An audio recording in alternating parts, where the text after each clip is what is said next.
Hello, friends, and welcome. We're here at Monza this weekend, and let me tell you, it's going to be a special track, and we're already seeing some special liveries to celebrate this. I don't want to say monumental race, but it's quite a historied track, I suppose.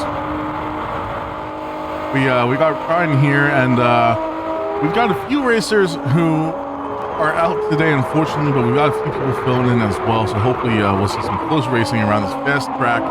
Not a super technical track here either, but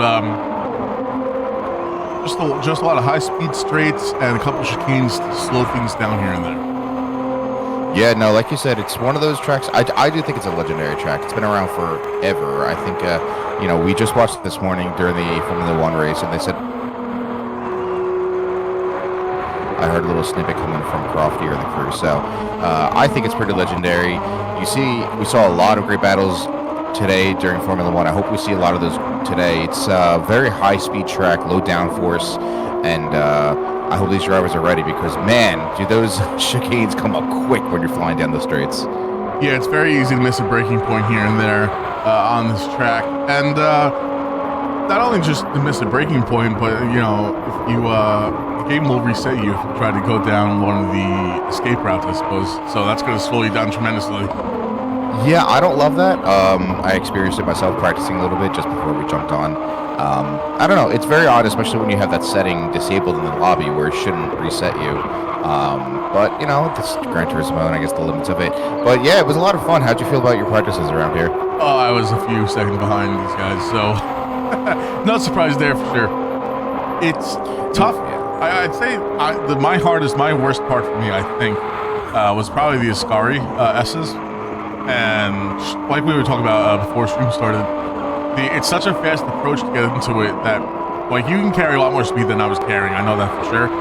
It's also very easy on the way out of turn 9 going into turn 10 to get a track limit penalty right there. And that penalty is massive, especially because you end up serving it right before the Parabolica. So all of a sudden, you're going down the straight past turn 10 and you're coming up to the turn 11. The brakes go on hard because you're halfway through, and then so you can't carry as much speed really into the Parabolica, and then it almost compromises the entire next part of the lap. It takes you a lot longer to get up to speed. What did you think? Yeah, I definitely agree. I think Ascari is definitely my struggle point. Like I said, you can carry a lot more speed through there than I definitely was as well. Again, coming from lack of pure practice like our drivers were doing. But the Parabolica it's fantastic, I think, and it's shaped in such a way that if you hit it just right and you carry your momentum and hit the gas at the right point, you're going to create a lot of speed going through there. And we saw it just all weekend, again, to reference Formula One again, Max Verstappen was making up so much time just around that bend, treating it differently than other drivers. Now, chicanes, a chicane is a chicane. You get your braking points right, and for the most part, you'll come out unscathed. Of course, like you said, it is very difficult or very easy to miss your braking points when you're flying down here. And then Lesmo turns 6 and 7. I think it just comes with more practice, but those are two places where, again, you can carry a lot of speed with experience and practice. Yeah, that's the name of the game here, is just carrying that speed as much as you can throughout the track. We'll be starting qualifying here soon in a few moments, and I know while we go around the grid and check up on a few different cars, you may notice a few guys are not in the same cars as they were last week. Ames has had their own sort of silly season, as we say, and one of our drivers, for instance, Tony Cal, he was in the NSX for the longest time, and with the length of the series and the season going on, we're only about halfway through this season. We decided to, give the drivers an opportunity to change their cars, change the manufacturer at the very least, and see if they can get in something a bit more comfortable. Not necessarily something that's going to be faster, but something that maybe they feel better driving, right? And I think that's important. The other thing is that if they chose to swap their cars, they were giving a penalty. That's right. I think 5 championship points were taken away from them. I think it was a five championship points. Yeah. So some of the guys like Gilly over here, someone who I don't think he's necessarily been on the podium in a few races now, but obviously they've been quick and they're always going to be top 5, top 6, barring any major accidents or incidents or anything like that. Let's send them to the back.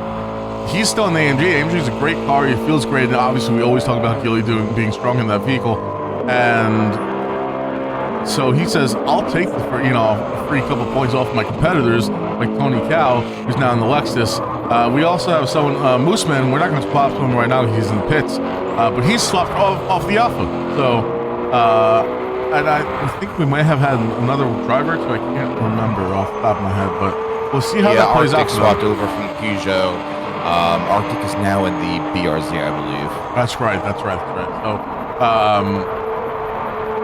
So, it'll be interesting to see how that works out for these guys, and it's not just a track by track change. It's just actually, why did you swap to Tony Cal on screen? He just cut the lobby. We were gonna get a good look at his livery and his little message on the bottom part of his wing with his new livery on his Lexus. But we're gonna get underway with quali here. Place that you really don't want your lap times to be impeded with traffic. So again, we'll see how people go. But we see Tony Cal followed by Boost, followed by Philo, and Giller's coming out too, it looks like. But we got a little train already going on, and just gotta be respectful and try not to affect anyone's lap times. That's right. And something to note before we, as we're doing our outlaps here, in practice, we've seen Philo be extremely dominant in these races. But in practice, Tony Callaghan just set the fastest lap a few moments prior to his swap in the qualifying. So it might be great to see some of these guys having pace similar to someone who has been so dominant in the last couple of races, and see if we can have a couple of fights leading up to, for P1. I just happened to notice in the distance out of, I think, the second chicane, I saw Gilly going straight towards the fence. I don't know what happened there, but hopefully he can get himself reset and, get another outlap in real quick. Obviously, we do have 10 minutes for qualifying, and this is about, it's a little bit under a 2-minute lap, right? We were seeing about 148s, 147s if you're really quick. Yeah, so you don't have too much time around here. You're going to get maybe one outlap and one push lap, one outlap, one push lap.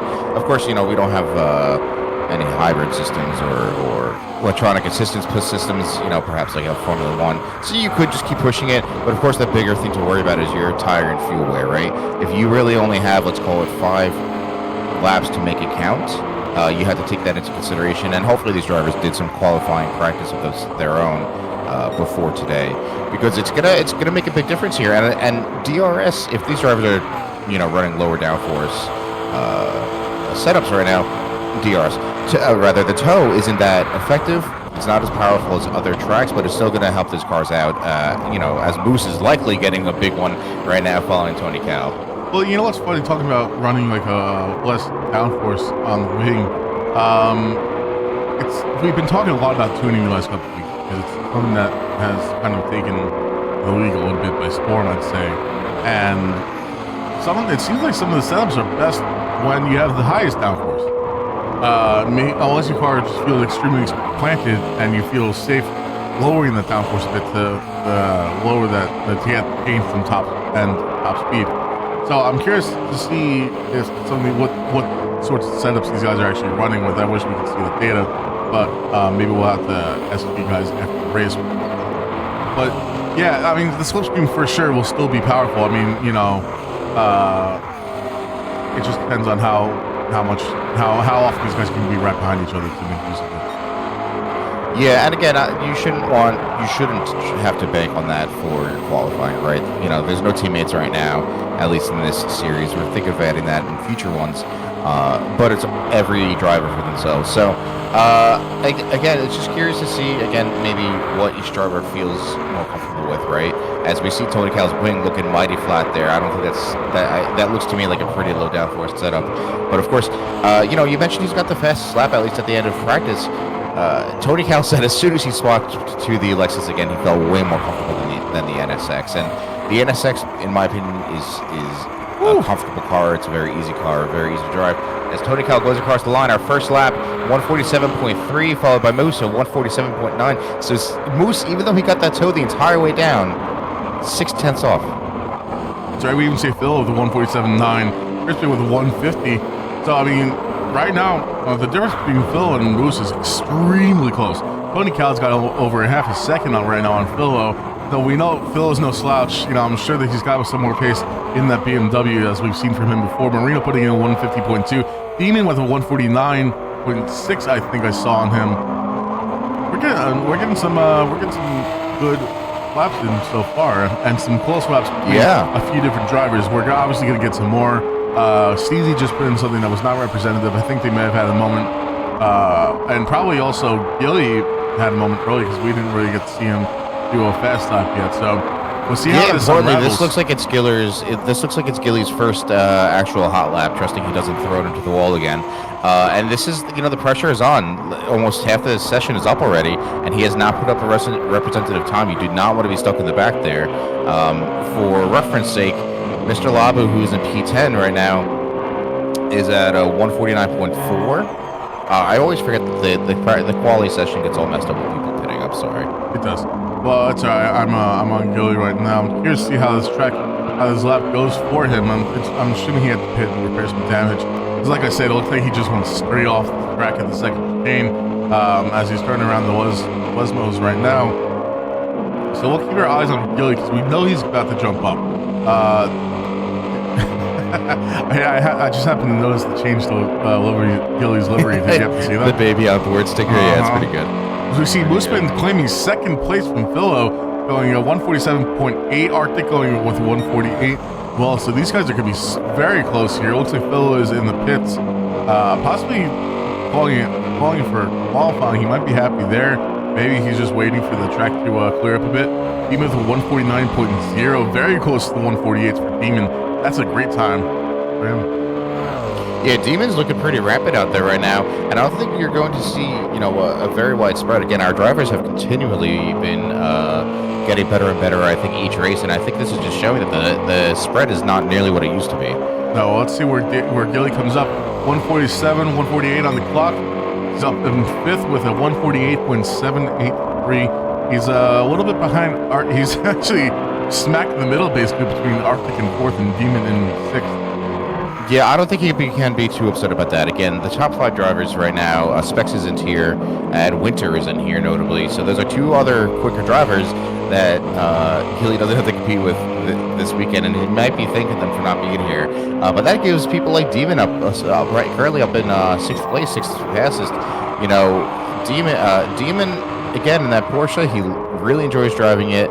I gotta say, as I'm watching purple. Demon behind him, purple just went off with the wall. You hate to see it. You hate to see it.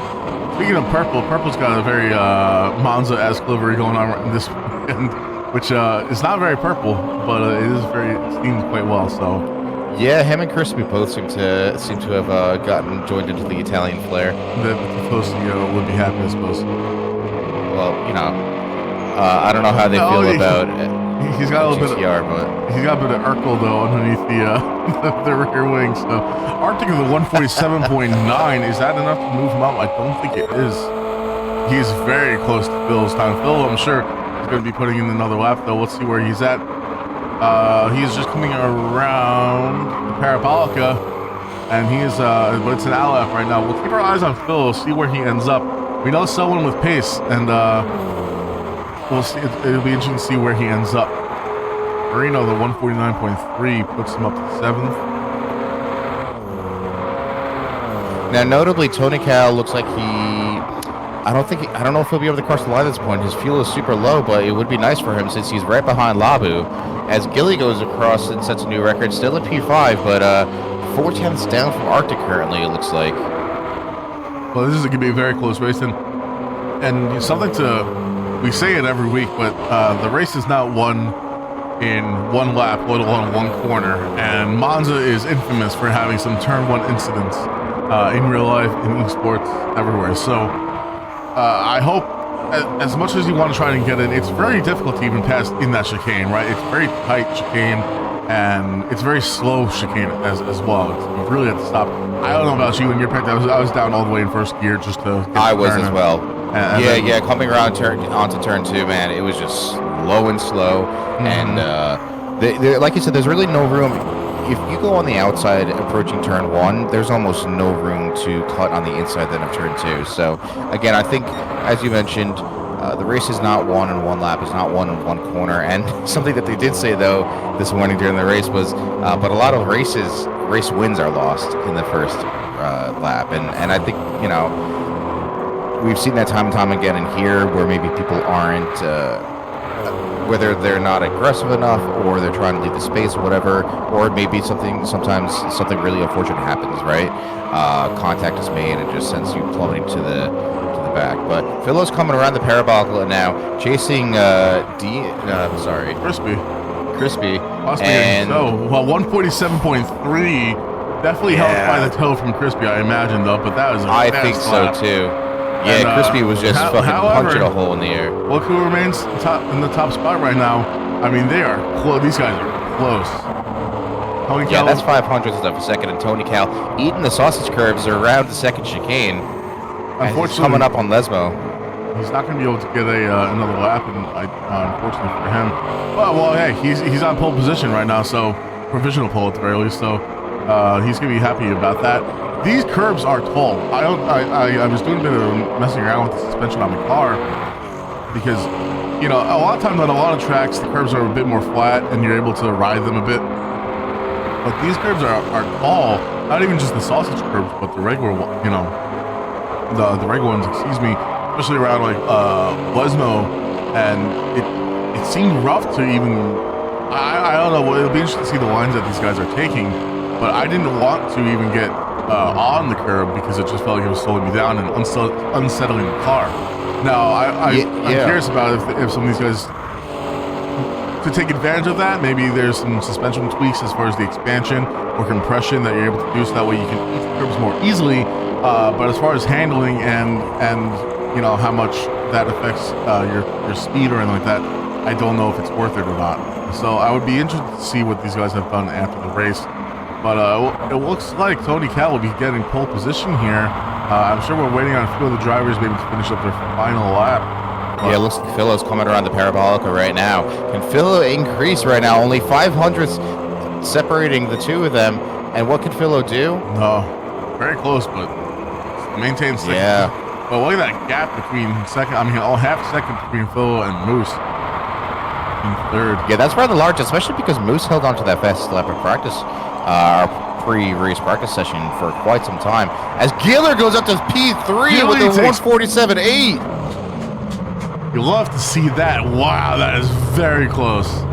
Coming out of nowhere right there. That is amazing. Congrats to Gilly. That is a fantastic lap. Big congrats to Gilly. That had to feel good. That lap must have felt like he hooked just about everything up as much as possible. Yeah, now obviously we'll have to see what happens in the race if he's able to put everything together.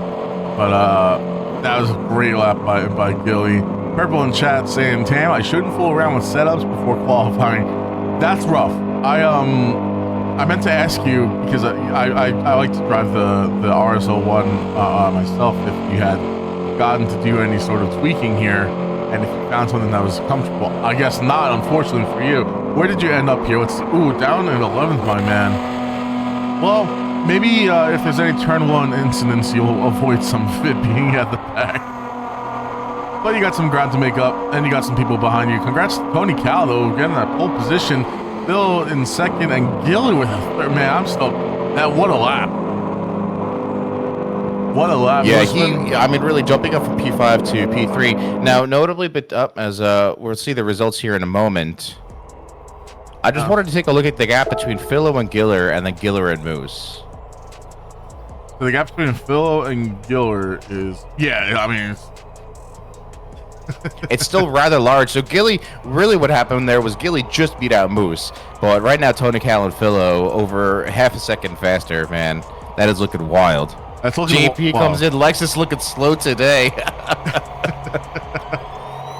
You could say that. Some would say that. I don't know. He's looking pretty rapid at the moment, but we do have a full race to go, so we'll see what happens with that. Moose taking fourth as Gilly stole third place from him. Arctic taking fifth and right behind Moose. And then we have a bit of a gap between Arctic and Demon in sixth. So, again, top five, very close overall. We have Demon in sixth with a 149.0. Marino behind him with the Porsche duo, I suppose, the 149.4. Steezy coming in eighth, to 149.8. Crispy showing up P9 at the moment in qualifying. Good result for him with a 150.0. Labu half second behind Crispy with a 150.5. And Purple Urkel with a 150.7. Messing with those setups a little bit too much. But, you know, like we said, it's something that you kind of just have to figure out. Watch how many places I get back after P1. Yeah, now again, we were saying earlier, you know, everyone's got to be patient. You don't want to ruin your race or somebody else's because you got too greedy. Part of the whole practice thing is practicing your launch off the grid and figuring out, you know, where exactly you're going to be on the grid or trying to figure it out. Yeah, exactly right. I think that's something that in both the MX5 Cup and the Group 3 races that we've been seeing, you know, you have to sort of just take, you know, it's a little humbling, but you have to realistically look at it and say, where am I likely going to end up? And, you know, now at least we're several races in. This is our 6th race in the Group 3 series. You can take a look at your past performances and just say, okay, and go from there, right? And the most important part is your braking point, especially taking into account traffic. And even though coming out of the pits, man, coming out of the pits just messes with me so much because I don't practice for that. But it's something that I hope these drivers have started doing because it can really upset a lot of people's drives if you misjudge that and just, you know, rear end someone or whatever it might be.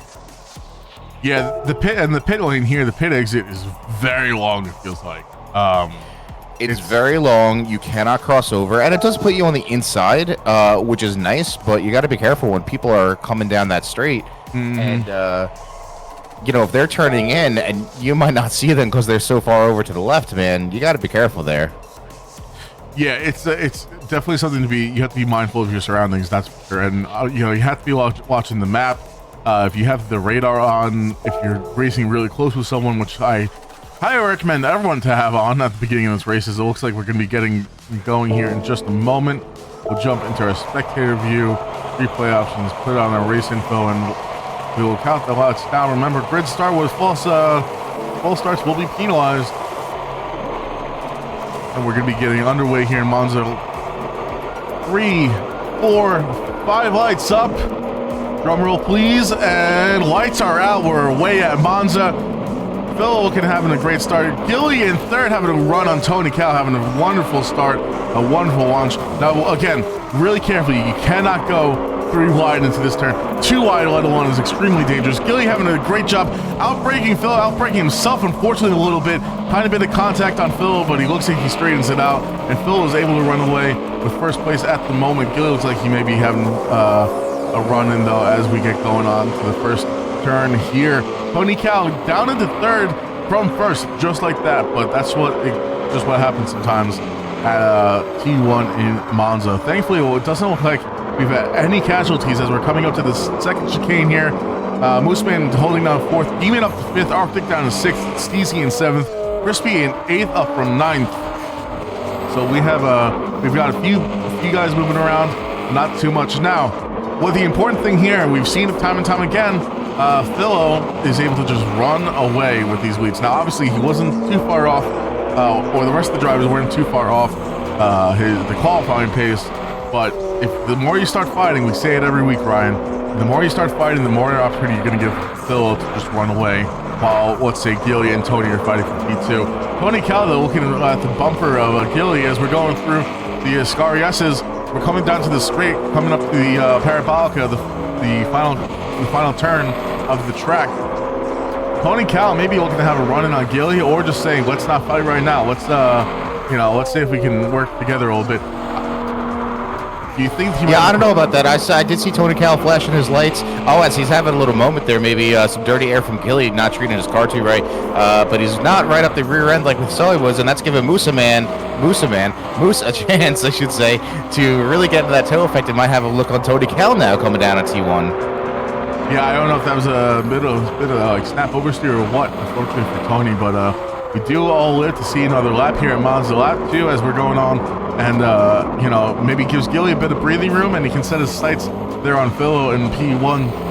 But good job by all the drivers so far. We're spreading out a tiny bit as you would expect, but I gotta say, Demon to be up in 5th If you can hold on to Moose and, you know, get a bit of that toe, that would be a great job by him to try and separate the rest of the pack. I am going to jump down here with Arctic real quick. Arctic's in 7th now, getting passed by Steezy. I don't know what happened. It looks like Crispy was sideways there at the end there. Yeah, I was just kind of watching him and Marino, man. They had a drag race down to the second chicane, and Crispy just looks to turn into Marino, even though Marino had the inside line. I do not know what he was doing there. I don't think he was looking in his mirrors or his radar, and that's, you know, that's unfortunate. Yeah, you gotta be it's really difficult too, right? When you're on the straights and you have your line and you think exactly what, you know, it's difficult when all of a sudden you're racing with someone right next to you, but you have to leave it to space, as we say.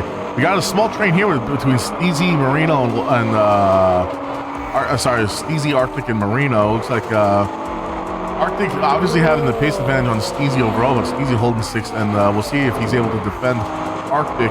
As we'll try and keep our eyes on the rest of the grid. Everyone's still fairly close on the mini-map at the very least. Unfortunate for Crispy that he's probably down in 11th, I assume. Yeah, Crispy's down on P11 right now. Purple was overtaken by Mr. Labu a lap ago or so. Yeah, that's unfortunate for Crispy. Unfortunately, we have seen it from him before where sometimes, I mean, this happens for every driver, right? You're your own worst enemy. In that case, Crispy certainly was. Thankfully, though, it looks like no damage on anyone's cars, and he can just put his head down now and enter time trial mode and try to catch up.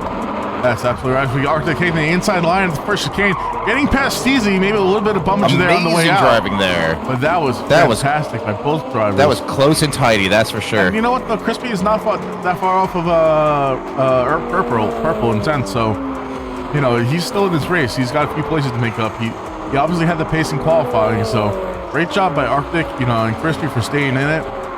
Let's just jump back up real quick with their race leaders, I'll say. Phil, we have a train up front. Yeah, we have a train. P2. And Phil is trying to pull away from this train, though. Almost a second up at the moment as we pass through the Lesmo curves.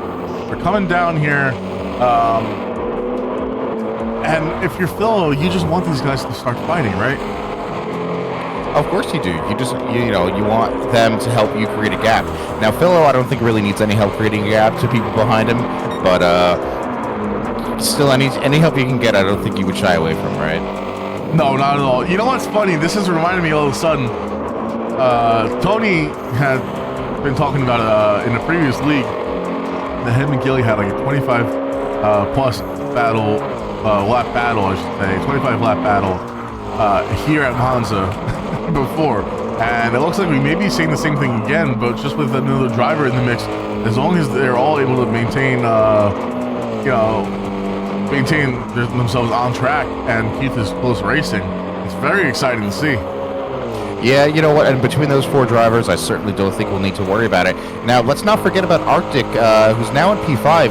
Demon had gotten a 1.5 second penalty, and like you mentioned before, that penalty zone is brutal around here, and Arctic was just able to squeeze on by. Now, there is a 4.4 second gap between Arctic and Moose, but I do not write him off.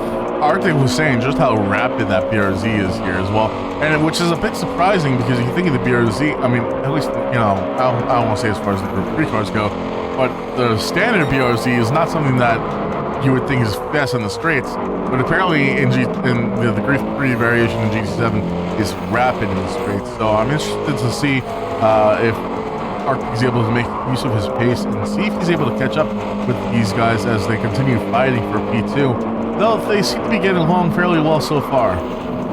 Absolutely. You know, on the BRZ, don't forget that in preseason testing, Specs drove a lot of that BRZ and looked really good doing it. So, you know, an Arctic of all drivers, I think, can get the most out of that car. We saw them do it in the Peugeot. They're definitely going to do it in the BRZ, which is by no means a slouch. No, not by any means. As we're coming down to the Ascari S's here, and it looks like Steezy and Demon having a run on each other. Let's see what happens. And Demon is able to take 6th place, but Steezy is fighting. Steezy's not going to give it up. This is a very difficult play. This is not the best, easiest track to pass people on, but there are certainly some turns to make it done. Now, Ascari, after the first left-hander, you can basically go flat out, assuming you're on the racing line. And the moment you start letting up, unfortunately, is when you start losing pace. So if you're fighting with someone, you're almost going side by side. Someone's going to have to concede and say, okay, I'll back off a little bit, because obviously if no one does, then you're going to end up in a wall or in a gravel trap, right? Yeah, exactly right. And the passing zones, I mean, I feel like what we see a lot of is at the chicanes. Who's the braver breaker, and obviously, coming out of turn 2, you typically see a lot of drag races down to the second chicane. So there's definitely possibilities for it. Oh man, I don't know what happened to Demon there. He must have had a horrible exit out of that chicane. Steezy, Marino, and Labu's about to pass Demon here. Yeah, I mean, they were all so close, though. You make one mistake, you're going to lose out on multiple positions there. And if it looks like Demon's going to go on the outside, see if he's got some space. Let's see if they keep it clean.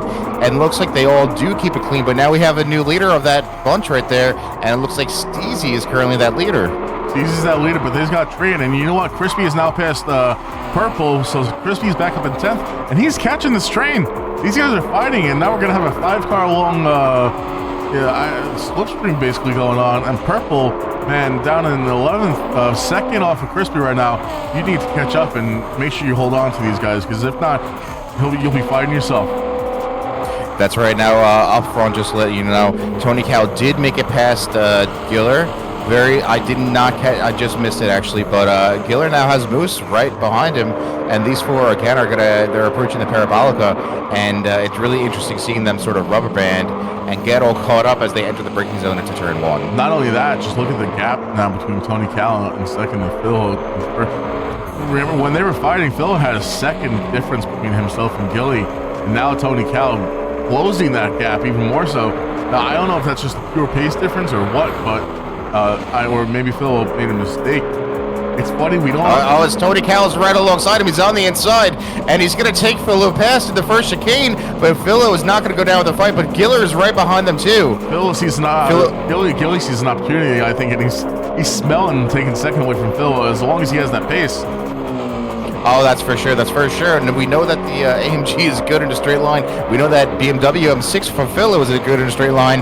Let's see what they can do coming around here. Now, again, you cannot go 3 wide coming down here. And it looks like Philo's patient. He's going to wait his turn, get a little sloppy over that sausage curve as they come out of it. And now they're approaching Lesmo.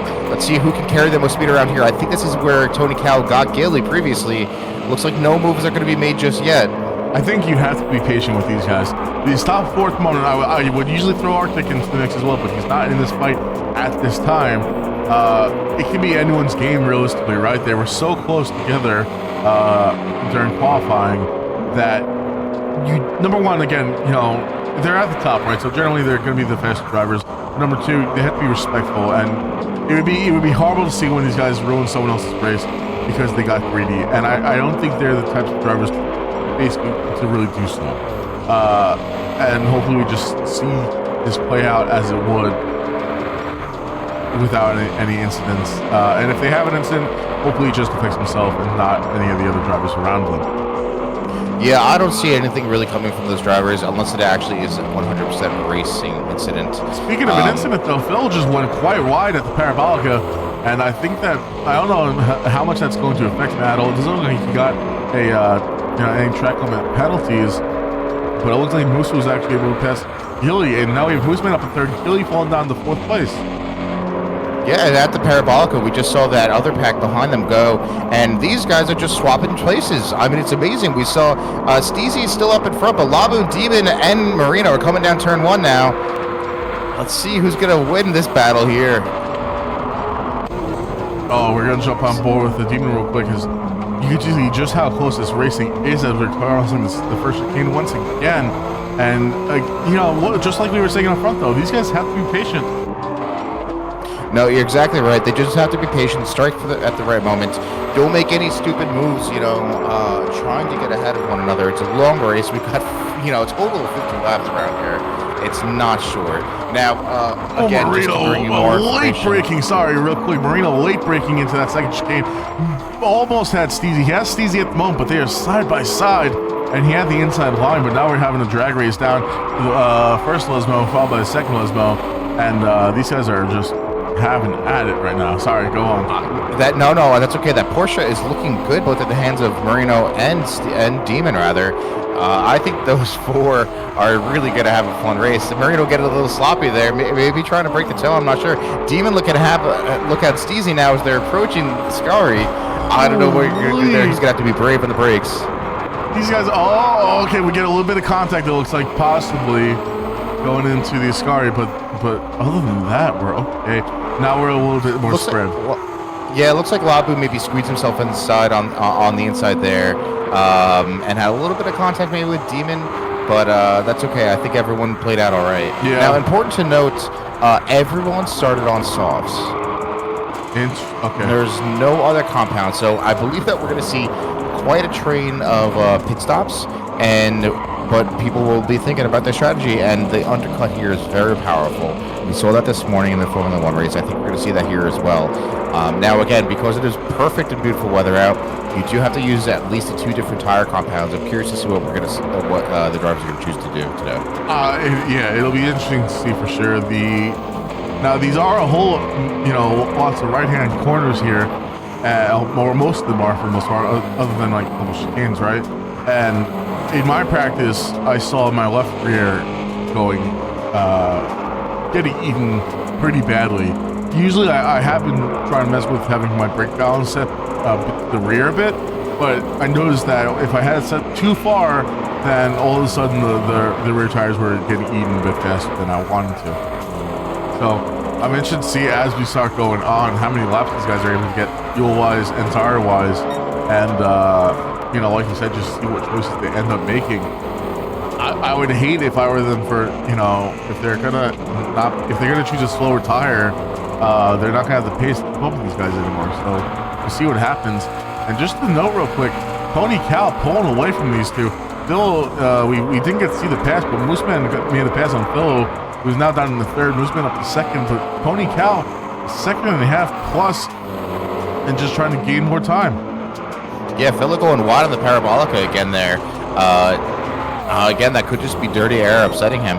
But I meant to mention it. I think Mooseman got past him, got past Philo the first time he noted that Philo kind of went wide on the Parabolica. But if he's not getting track limits and it's working for him, obviously Philo's a more experienced driver than us, so who are we to speak?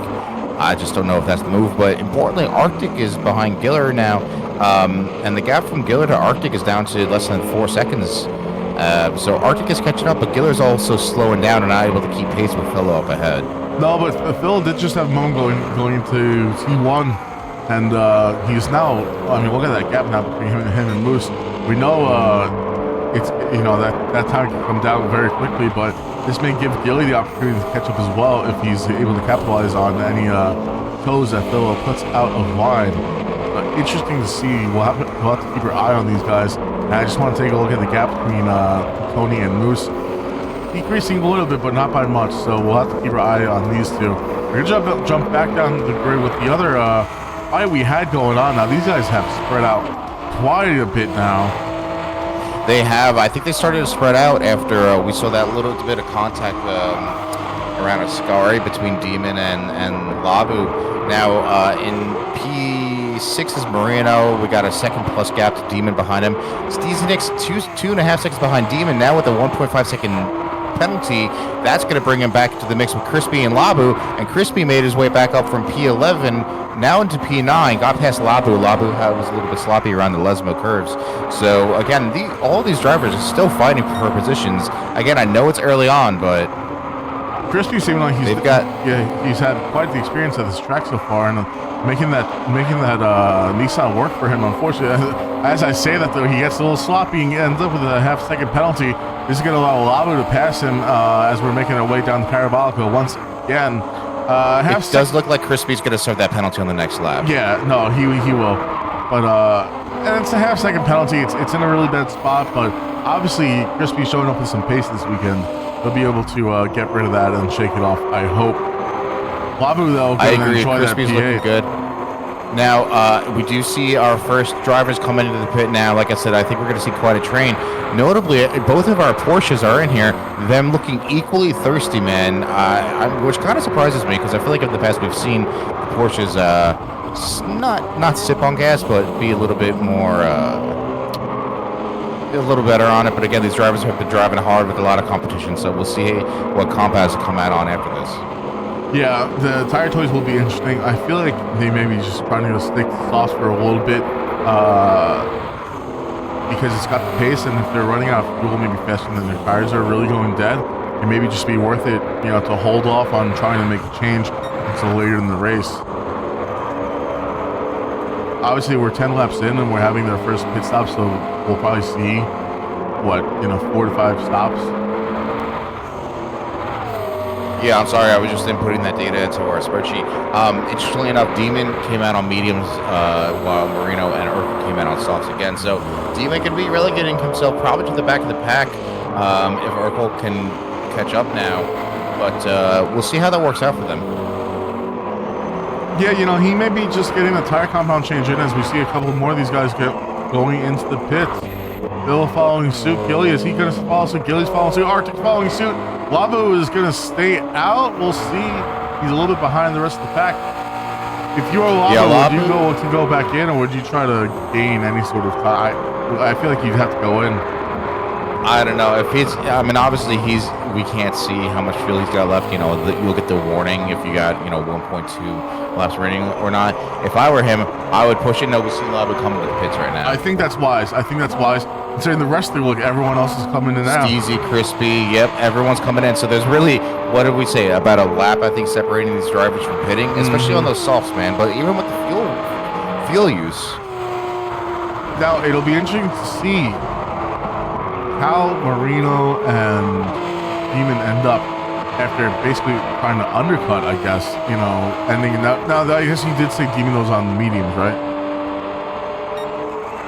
That is correct. He's on the mediums. Okay. So we'll see if he's able to make his fuel last a little bit longer to match those mediums or not. Or maybe he's, like I said, maybe he's just getting that compound change done, and the rest of the stints will be softs. So that way he's got the pace. I'm not really sure. But we have notably of the front runners, Tony Cal and Arctic are also on mediums, so maybe they'll be doing some fuel saving along with that to try just do one less pit stop. Yeah, that would be ideal if you can make it happen. It's so easy at this track to just be full out on the throttle all the time because of these straights, right? You don't want to be trying to lose too much time by coasting or short shifting and just lowering your top speed for that straight. But we'll see what happens as we see Mooseman in second, closing that gap down on Tony Cal. Now, we did say that there's a tire difference. Moose is on softs, correct? That's correct. Yeah, the only drivers on mediums right now are Arctic, Crispy, Demon, and Tony Cal. Now, Crispy is one that we know likes to make his car go as long as possible. But again, they could just be getting their tire compound change out of the way now. Interestingly enough, though, we do know that Tony Cal tends to stick with the same tire until the very end. At least in previous races, that seems to be their favorite strategy. But it looks like they're changing it up now, and maybe that's just a difference in the NSX they were driving previously to the Lexus they're in now. Yeah, we'll have to see. Or like you said, if you try and just get one pit stop less than the rest of the pack, if he's able to make the fuel and the tires last, then it may work out for him in the end. We have a handful of laps left to go for the race, so we'll have to see. But Mooseman closing this gap, I can't imagine if Mooseman looks to make it past Tony, is he going to try to fight it? He'll definitely try to fight it, but at some point he's going to have to concede, right? Because Moose is just going to have the better grip. He's got the tire advantage, and I have to agree. And Tony Cal can also then just use the tow provided by Mooseman to help himself along while he's got the lower grip tire. Yeah, it'll be interesting to see. That Lexus doesn't like changing his rubbers, this JP. Oh, don't we know, JP? We all know that about Tony Cal. And also, good morning, Pat. I'm sorry, I saw your message earlier, and we just had a packed race. We've had quite the race. We'll jump back down the grid a little bit, see what's going on with our friends. Marino kind of in no man's land at the moment, but we have a race here. Labu and curling in seventh. We got Demon and Steezy fighting behind him. These three are no strangers to fighting each other. That's right, but Demon notably on the mediums is going to give that place to Steezy without much fight. So it's really interesting to see the difference in the tire compounds right now. Yeah, but again, if it may just be this stint that he's trying to get it done with. I'm not really sure. Obviously, the softs are comfy for everybody. Well, it's interesting to me, especially Demon didn't fuel up all the way. And now maybe that was him trying to get out of the pit sooner, but you'd think if you're going to a harder compound tire, you would fuel all the way up to make the most out of this, right? Bold strategy, Cotton. We'll see how it plays out. It is indeed, yeah. Now, while you are on Demon, it looks like over the last couple of races, he's sort of refined his Pride Strike livery, and I'm just sucking for that. It looks damn good. It looks fantastic, and again, with speaking of liveries, we have Purple in 10th. Did Purple pit, Oh, Demon Demon hit the inside there and hit the wall. It doesn't look like there's any damage on his car, but that's not going to help his pace right now. And I'm sorry, what was your question about Purple? Did Purple pit? Purple pit, and they went from soft to soft. Okay. Trying to make up pace, I think. I think they need to. They need to. This is the highest place that they've had all race, and currently gaining ground. Easy. Maybe finally figuring out how to drive this car today. And but we'll see what happens if they're able to maintain track position. Getting a little squirrely on the way out of turn 2, going on. Yeah, it looks like actually every driver that just went through turn 1 and turn 2 was maybe too hard on the gas. They all were a bit squirrely there. It's very easy. It's very easy. Oh yeah. I feel like I was losing pace because I wasn't comfortable and I didn't want to press the gas too hard. So I was probably going easier than I could have. But and again, I'm learning the tuning stuff as much as the rest of the drivers are, or at the same time, I should say, maybe not as much. But I wonder how much the LSD settings could help with that. Getting rid of any sort of snap oversteer. I'm sure there's a few settings that you can tweak if that's what's giving you an issue. Yeah, I would imagine, and again, it all comes with experience, and also the controller drivers versus wheel drivers. As good as the PS5 controller is, again, it's no replacement for actual pedals and smooth application of that gas. Well, some believe that, some don't, but we'll have to catch up with now again. Crispy's had pace this race. He's currently about 3.5 seconds down on Demon. Demon did just have a moment, so hopefully Crispy can put his head down, get some laps in, and make up some ground. We're gonna jump back up to the front with Moose and Tony. And Phil has closed that gap considerably to Moose now as well, it looks like. And these three are just on their own at the moment. Tony Cal doing all he can to defend against these two while he's on the harder tire, the slower tire. But I feel like it's only going to be a matter of time before one of these guys pass each other. Yeah, I mean, Philo's last 2 laps were in the 148s, whereas both Tony Cal and Mooseman, all 3 of them since pitting, were on the 149s. So Philo's got some paces. He's right up behind Mooseman, looking to have a go, I think, coming up on Ascari. As they're coming down the straight, yeah, they're near side by side. What's going to be the outcome of this is Philo is on the inside and squeezes himself in there up to P2. That was a brilliant move there. That was a fantastic move and great driving by both drivers. Moose allowing him to give him the space, and Phil just saying thank you for that spot. I will take it from you, and that's gonna let Phil set his sights on Tony Callan first, who again, all 3 of these drivers were very, very close in qualifying. We know that they have the pace. Tony Cal on his lower tires. It looks like that's just Phil's preferred line. I'm curious about I haven't seen that line taken before, but obviously it's working for him. That time just continuing to fall between him and Tony Cal. They're coming back up the first chicane here.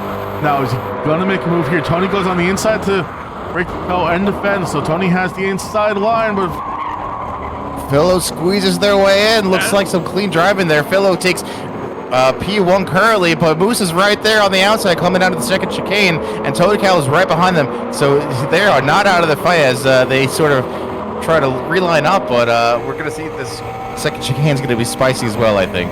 Yeah, I think so. Now, these guys can't miss their breaking points. Let's see what happens here. All right, everyone falls into line to live another day. That's a great choice. Phil going a little bit wide, though, getting some gravel up in his tires. That's going to let Tony get even closer and maintain that maintain that difference between them, but it looks like Phil is not worse for the wear, and he's going to continue going down Wesmo 2, down towards Ascari. Yeah, I mean, we said it before. It was really just a matter of time for Tony Cal on that harder compound tire, and that doesn't mean that he's going to give it up willingly or easily, but I think it was a really good racing from all of them. Now, you know, when we did see Philo get past Mooseman, I feel like there was more that a lap ago at this point now. I feel like there was more that Mooseman maybe could have done, but maybe he also said, let's not do it right now. It's such a very dangerous place, right? If he tried, he could have forced Phil off, and you know that's the last thing you really want to be doing. So again, with the pace that the three of these guys have, they're so close. I feel like you can almost try to be a little bit patient and maybe not patient. Let's say you don't want to give up track position if you don't have to, but you know what I mean. Like again, just live to fight another lap and make these laps count. We're gonna jump on board. Yeah, I have to agree. Sorry, I just want to jump on board with Gilly, who's Arctic must have had a moment because I thought they were much closer.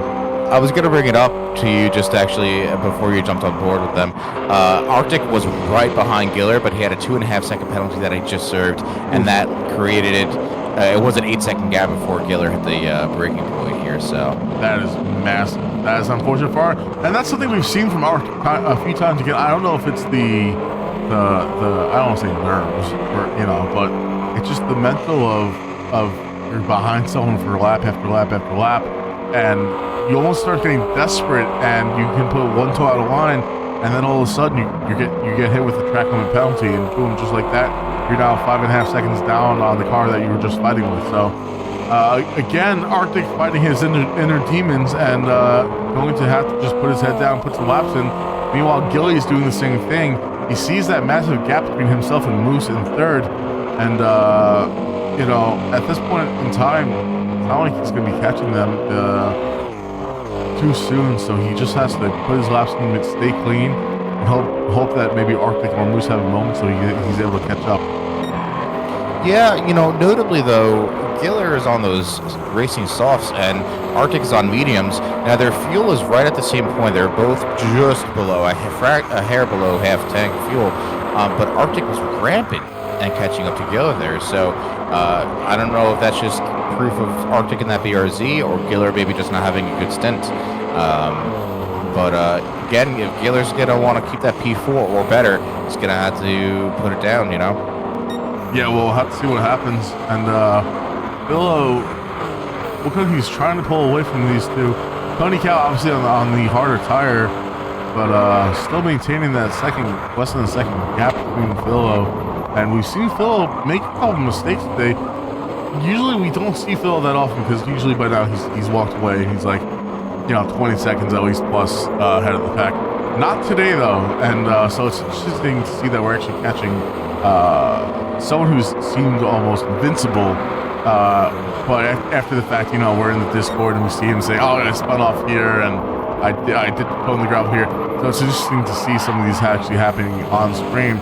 We'll catch up with these guys in a bit, but it looks like the rest of the grid has actually started to yeah, most of them are separated, but you know what? Demon is right up next to Purple. Urkel coming down turn 1 now, approaching turn 1, and it's a drag race. Purple's going to have the inside here, but let's see what they can do if they keep it clean. Actually, Demon was far enough ahead, and he could just turn in and take that place. Wow, Demon must have had a really, really great breaking point there. Crispy looks like he's eating the grass a little bit of T1. But Purple must have broken a little bit too soon. Again, probably not used to that braking line on the inside. And it's super easy to just brake too soon and not carry as much speed as he can.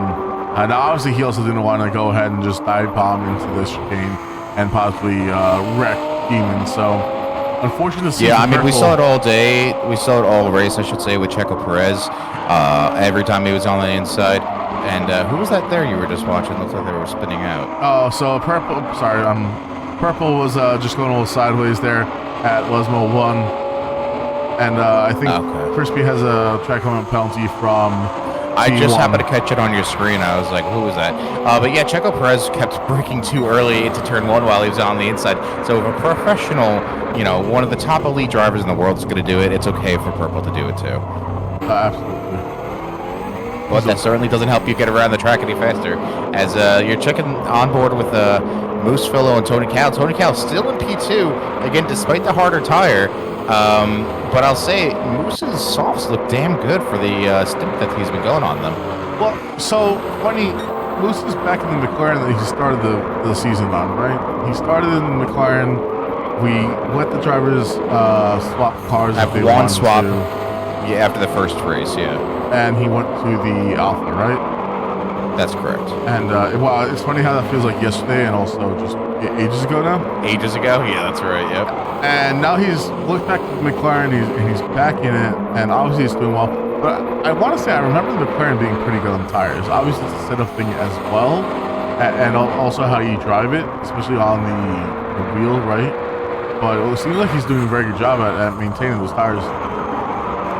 Yeah, I mean, the McLaren is another, I'd say the McLaren, the Porsche, and the Honda NSX, the three of those cars I feel like are relatively easy to drive, they're well balanced, and I don't think they punish their tires too hard, so that could be benefiting him. Like you're saying, he made the swap. Again, I don't know how the 4C was, I didn't buy that last week when I went on a shopping spree, but as I'm watching, we had the second pitter's Demon, but it looks like he got a penalty for crossing the pit entry or exit lane. Oof. It's not going to help him on his next lap either, but That's rough, buddy. See, Mooseman having a look here on Tony Cal. Now, is he going to try and make something happen or what? I don't think he's very close, but maybe he's decided against it. Maybe let's see how this lap goes and see if he's able to make something stick next lap, or possibly going down into the next chicane. We'll jump on board with him real quick to see. Man, I don't think I've been on board in the McLaren in a minute.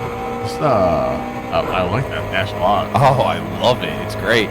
Now, speaking of Moose and the McLaren, I guess he just couldn't handle the 4C that he wanted to make a change. Do you know any more about that? Yeah, so as far as I know, Moose just couldn't get good. Much like Tony in the NSX, and they were just complaining about it week after week, and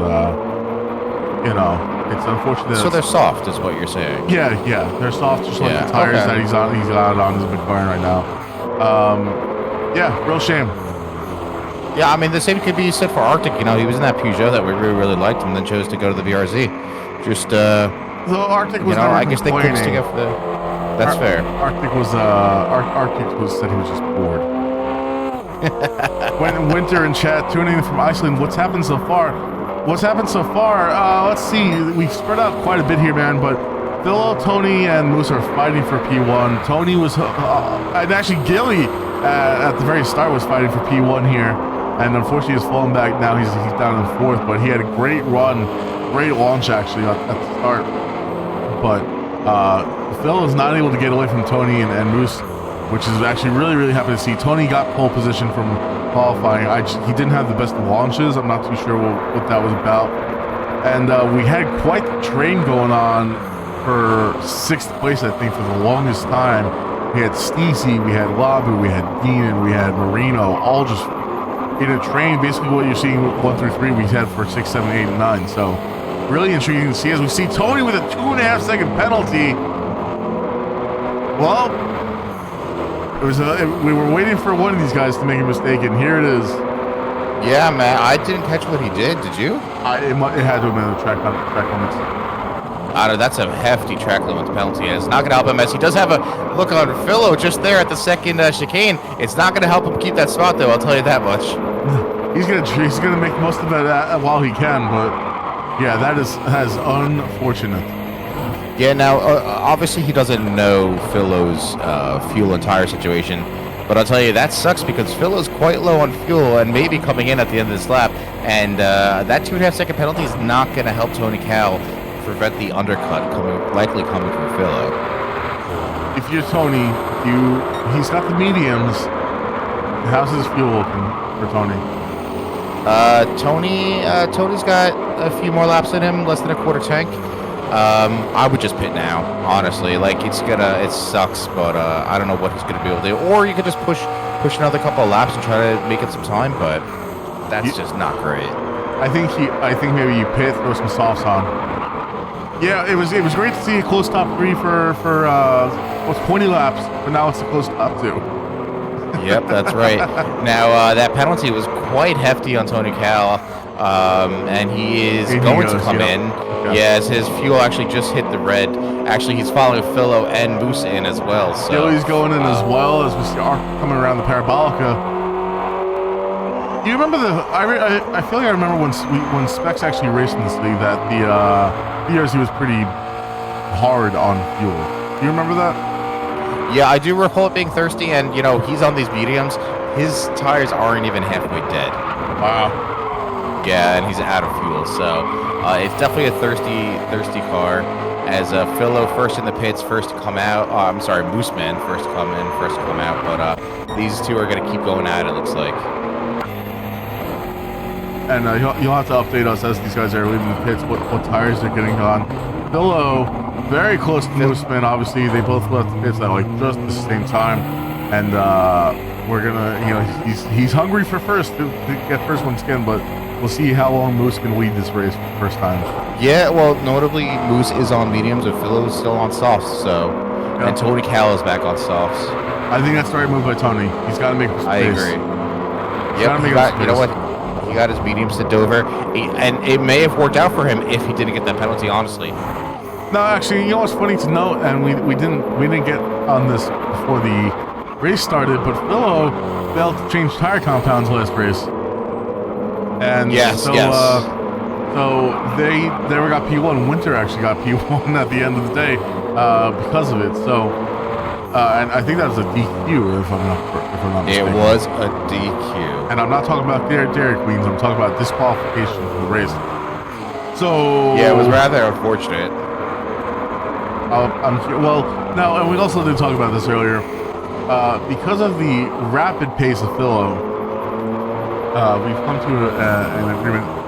And Philo's intentions with our league. Yes, exactly. Which were only made known to us in the last week. Philo was like, do you remember, what was that show? Dirty Tires Until, yeah. Remember that show, Speed Racer, and there was Racer X? Of course. That's Philo, right? Wildly quick, and yeah, so Philo basically, you know, we spoke to them, and our drivers were really fighting for P2. And again, I think you could say they're washed or whatever, but it's not fun always just fighting for P2. But after Philo mentioned that, he's basically participating in another league, which with drivers more of his caliber, and he's using our league as testing for his own personal setups and everything. So Philo is, while still earning his own points and everything, is not really a contender for P1, if that makes sense. So if Mooseman comes in second, I believe he'll be moved up to P1. Is that right? That's correct. At least on our league standings, yeah. Yeah. So, but it's really good because spot, basically. Honestly, having Philo in the group has opened up the floodgates for tuning. Yeah, it wasn't something that we really spoke about beforehand, and which is good. It's always good to have someone, you know, around that. I don't want to say that you can look up to, but someone that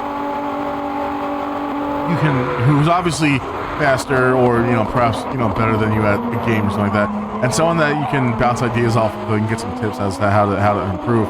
And I think so far, you know, we're seeing some closer racing between a few of these drivers, which is what you like to see. I definitely have to agree. I think, you know, it's always good to maybe be with people that are, whether it's life where people are more ahead of you or just a faster driver, right? You can always learn something from everybody. And Philo has not been shy about sharing what he knows and what he's learned. So really good to see. And it's showing, at least, especially in the first several laps of this race, man. And even just in qualifying, we had lap times that were really way closer than they've been since the beginning of the series. Absolutely. And it may also be the track, right? It's a fast track.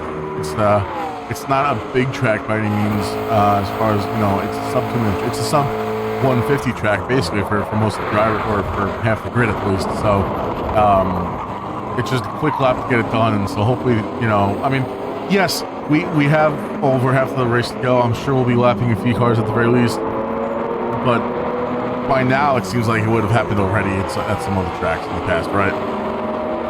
Yeah, I would imagine. Yeah. Now, Winter just pointed out exactly what I wanted to point out. Tony is on soft tires. Moose is on mediums. But Tony has made up a bunch of space, a bunch of time rather. After going off track, serving that penalty, he followed everyone else into the pits, and he is now just half a second down on Moose. Fellow opponent in the second half, gap on Moose in second. But Moose clearly does not have the pace on those medium tires. Hopefully he's gonna be running the stint and then calling it quits, because otherwise he is not keeping up with these guys. And I'm sure he's gonna try to make it hard for Tony, but Tony's gonna try and get around him as soon as possible, because he sees that he knows that Phil is just gonna start trying to walk away while Moose is slowing him down. that's right. Now, again, notably, Moose is on the medium compound tire versus Tony and Philo on the softs. But again, it's funny how Tony seems to be, the medium tire worked for Tony better than it is Moose, it looks like. So again, do you just let Tony go by and sort of help yourself keep the place? Because despite what Spec said, a few messages ago, Philo being washed out, can't build a gap to Moose. That gap has been built, and it is just going to keep increasing.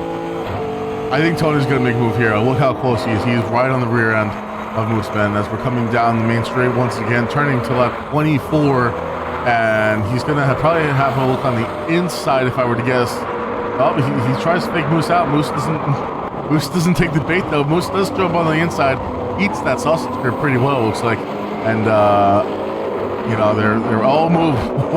I say he eats it pretty well. He bit off more than he could chew with a 3-second track limit penalty.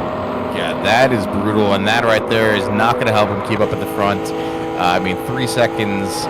Now, notably, the gap between Tony and Giller is 8.6 seconds or so, and I don't think that penalty is enough to bring Giller up right behind him, but that is certainly going to help. As Tony Cal himself has a 1.5-second penalty. What are these two doing? Man, what are these two doing? We were getting up to the second chicane, and Tony Cal gave Moose a little bump draft, saying, let's work together to catch this guy. Like, he's trying to help him out, and then this is exactly what happens. That is a big oof coming from Vinrick in chat. These two are now just going to give Phil the ability to walk away.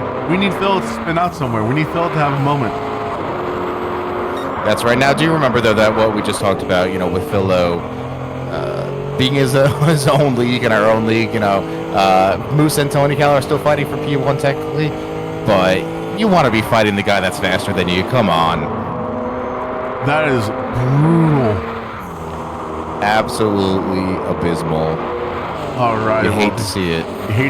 Yeah, but for someone, to say that Phil has been way ahead of these guys already, not today, but no, not at all. That's what I mean. Yeah. But in general, exactly. I think everyone's, at least the front runners, they want to be as quick as him, so that's their goal, right? And if you're making those mistakes that are slowing you down, look, Giller's not far by 4 seconds now. That gap has been closed up by half the time because they just served those penalties.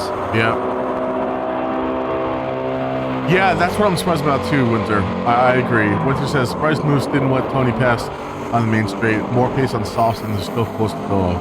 Yeah, I have to agree. It's very surprising. I get wanting to fight, but again, pick your battles, right? Yeah, exactly. You have to try to be smart about it. At the end of the day, as we are halfway done with this race, and we're just moving down the grid. Arctic 7.5 seconds behind Gilly, but then followed by a 22-second gap between him and Marino in 6th place. Marino's got a lava behind him, about 4 seconds back, but really nothing to worry about at this moment in time. Marino, again, running a race, or a good race, I should say, for him. I think Marino ended up 6th last race as well, if I'm not mistaken. Yeah, Marino came in, and we said it last time that they kind of surprised us as a driver, so to speak, right? And they're doing well again, so I'm happy to see. They ended up P10 last race around Suzuka. You know what? I would bet. I think that's right. I think he had a moment. I bet if we asked Marino about it, he'd say that he could do it faster in his Tesla. Yeah, that is until it runs out of juice. Or gets pulled over. That's right. Now, the gap up front to Philo is now 3.5 seconds as Philo is rounding around the Parabolica, finishing up lap 25. And He is turned on, I think. The flip has been switched, especially now with all that free air thing behind him. The flip has been switched, or the switch has been flipped? Which one? The switch has been flipped, or the flip has been switched. It's up to you, man. Gotcha. Well, we are dealer's choice. Dealer's choice, of course. Yeah, he's he likes to take those opportunities and walk away. But like we said earlier, we usually don't catch Phil on stream that much because he's so far out, and we've seen him put a toe out of line here or there this race already. Speaking of getting a toe out of line, D-Man, my man. D-Man got hungry for some gravel on the Ascari, and he is just getting passed up now. Oh, it was purple. That maybe was a possibly unsafe rejoin by D-Man. So. I couldn't really see, but yeah, Ascari again. If you carry too much speed going into there, you're gonna end up in the gravel, man. Yep. Rocks indeed. Rocks rock. You know what I mean? So now. Demons back down to P10, and they've had a mixed race. Actually, I think most everybody back there has had a mixed race today. Everyone's having their moments, including the front runners, obviously. And that just goes to show, Monza may not be a complicated track. It's certainly not as technically demanding as other ones that we've been at recently. But I think with it being so fast-paced, it's just tough for you to constantly be on it. Again, it's a quick track that you miss your braking point or whatever it may be, and you're off in the gravel or potentially a wall. Yeah, or potentially a wall. And what you're saying, man, this is way more relaxing than racing. I am sure. Well, especially with the VR headset in there, man, you start sweating, and I mean, shoot, I'd be sweating with a controller, let alone an actual steering wheel and a VR headset. So Oh, that's for sure. Absolutely. So we just kind of went up and down the grid a little bit, and apart from Demon getting hungry for some gravel, there's not too many battles going on. These guys kind of just fighting themselves at the moment and hoping that the people around them make some mistakes so that way they can try and make up some ground. I wonder, at this point in the race, we're only halfway through. We're just over halfway through, and we have a few pit stops left to go. And has everyone changed tires yet?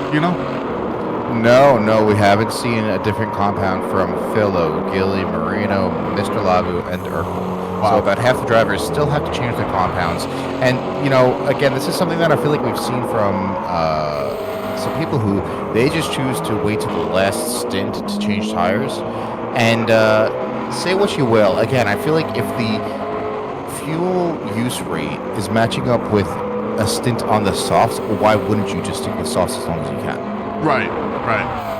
So I think that's something that does need look at and revising for our next series, because it doesn't open up the possibilities for any strategies, really. It's tough. Well, and I think part of that we were talking about was having different fuel rates and tire rates per track, which is a lot of work. It's a lot. You need the data number one to see how things go. It requires a lot of practice just to get that data and whatnot. And that's, I think, part of the reason why we slowed the refuel rate as well, right? Now, did it have the intended effect yet? I don't really think so. If anything, it's just made pit stops a bit longer. And the intent was to make it so that way harder tires are more appealing because you don't have to pit as much. Exactly, to have longer stick. But I don't think it's had that case, especially if we're seeing all these guys on soft tires for the most part, apart from their required compound shape. Right. Now, you mentioned about seeing cars get lapped. We are going to see our first one get lapped shortly. Demon just came out of the pits, and right behind him is Philo. So he's getting those blue flags. I'm sure Demon will probably give up the space coming up here on the second chicane. But Demon is... Yep, there it is, yeah. And again, you want to give it up with as little penalty to yourself as possible. But then now not far behind Demon is Tony Cal. So we've started to see it, and I think we're going to start seeing more as more of those back markers are beginning to pit. The Demon's someone who's been pitting early compared to the rest of the pack, right? It's the fuel, because Marino just came in too. That Porsche is eating it up today. Well, maybe it'll work out in their favor. I'm not really sure. Yeah, I'm curious to see where Marino's going to come out on. It looks like Purple just passed them along the main street. And Crispy is not far behind. Marino looks like they may be able to keep their position. Yeah, with Marines be holding 9th place. Come down to the first chicane. And with that, Marino has made their compound change requirement. They are now on mediums. So again, no hards to be spoken of because of the fuel. The fuel use is outlasting the softs in some cases too. So, yeah, or I should say, the softs are outlasting the fuel usage. Right. Well, let's see what happens. What's Crispy's tire situation? Let's see. So Crispy, their softs are holding on strong right now. Honestly, both front tires are about 1/4 of the way dead, 1/3 of the way dead, and they've got just over a quarter tank of fuel left. So I think they're going to be sitting pretty. And so far, they have already made their tire compound change. So I don't see why they wouldn't keep sticking to the softs again. No, I think at this point he probably just tries to run out. And Crispy notably had pace earlier in the race. I know that they've made a few mistakes here and there in the series before, but if they can keep it clean, I don't see why they wouldn't be able to keep up with Marino for now. And honestly, I would be trying to keep up with Marino and getting that toe so he can get back in the race with Purple in 8th and maybe even Steezy. Yeah, I have to agree. I think that Crispy is actually having a pretty good race overall. And Purple now up at P8 again. Some drivers have been behind them, but Purple, who had a pretty lackluster qualifying and start to the race, looks like they're finally finding the groove, and they're going to be coming in the pits. If not now, definitely next lap, but I think they're going to have to come in now. Yeah, as they cross the dash lines, yeah. But again, this is going to play out because we're going to start seeing the front runners coming in. Tony Cal is low on fuel. I mean, they're all getting low on fuel, but notably Tony Cal is in Tony red. Cal, oh, he's in the wall! Spinning out, having a horrific accident. Tony Cal, whoa, that was very close as Moosman goes past him. Gilly going past him now, too. That's a lot of damage.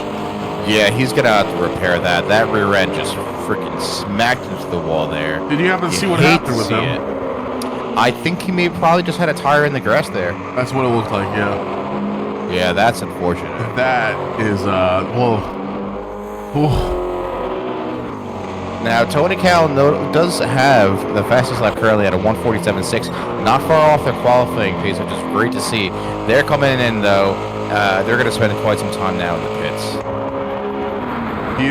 He's going to end up fighting down in 6th, 7th, or 8th. I imagine. Yeah, right now it looks like there's a 35-second gap to Labu behind them. But, having to change tires, refuel, and I would imagine they're going to choose to repair that damage, so...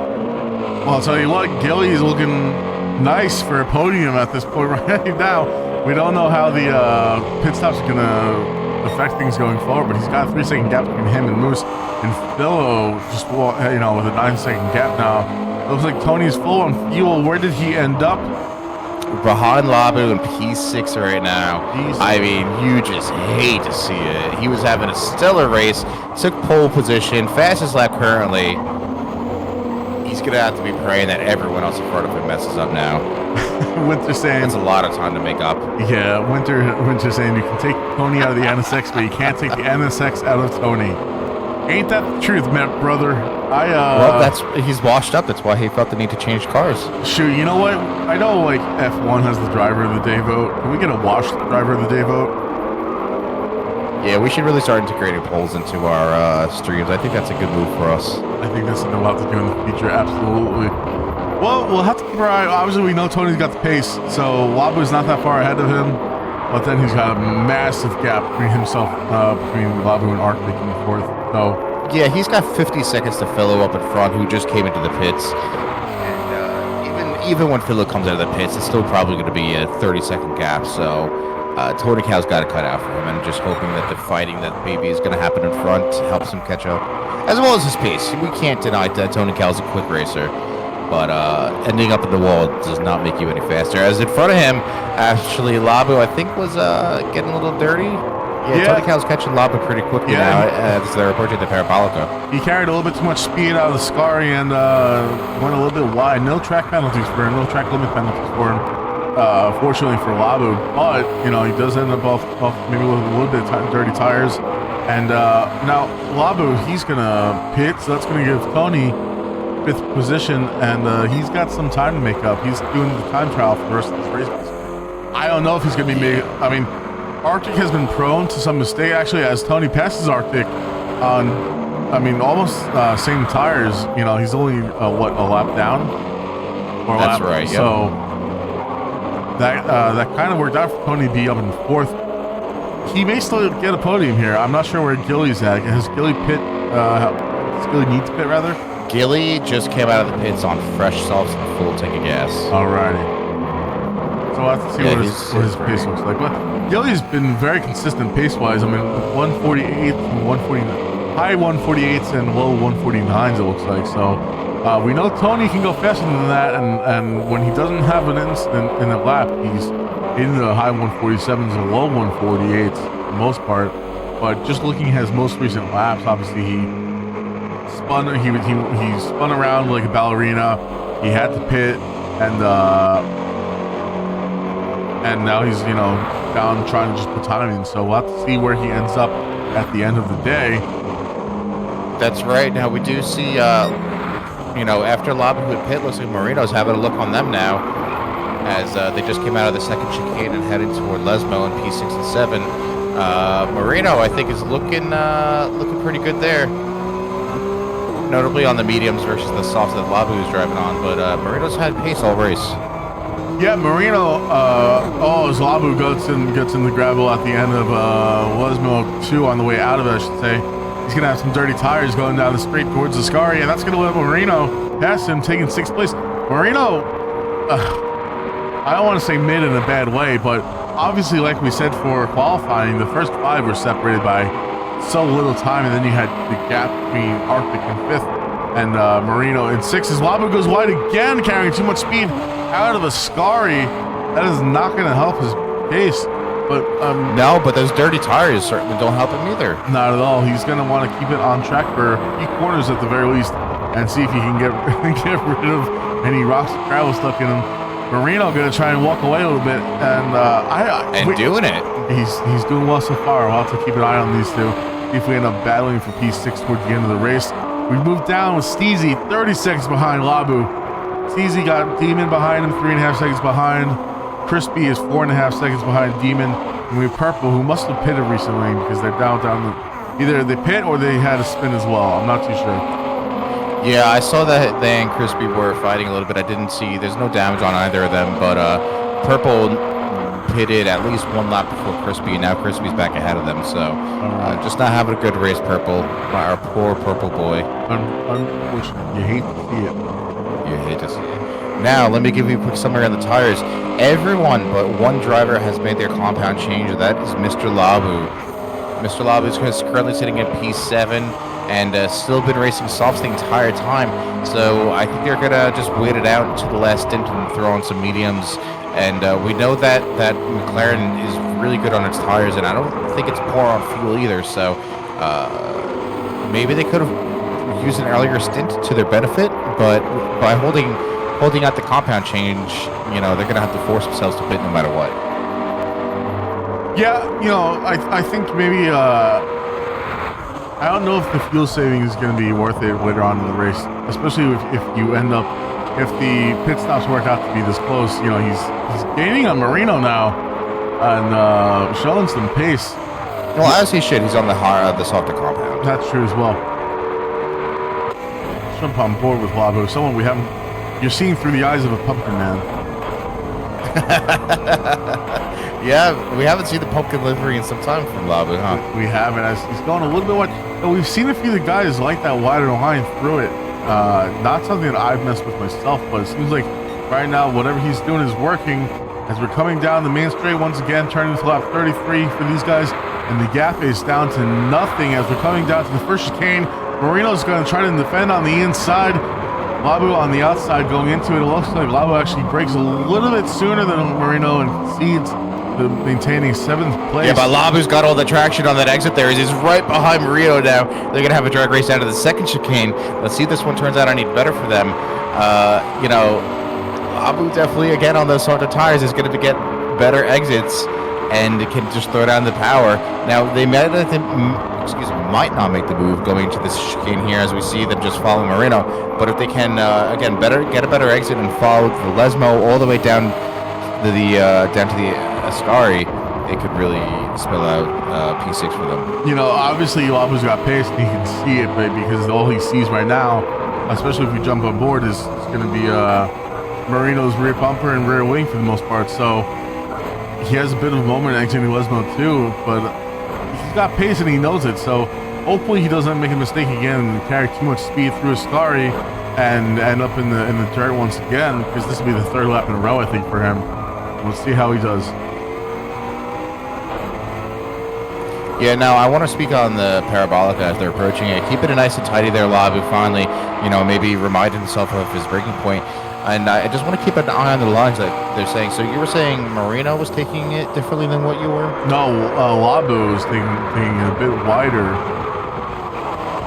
Like going more onto the green last time. So that's actually, using the green and using that entire track is kind of what I've been doing, because I felt like it let me get on the fuel earlier. So earlier in the Parabolica, when it's a tighter radius, I would hug the apex, but then as it opens up, I would hit the gas and make a wider turn, and it allowed me to, I felt like I was just, on the gas the entire time. Well, yeah, you just let around there faster.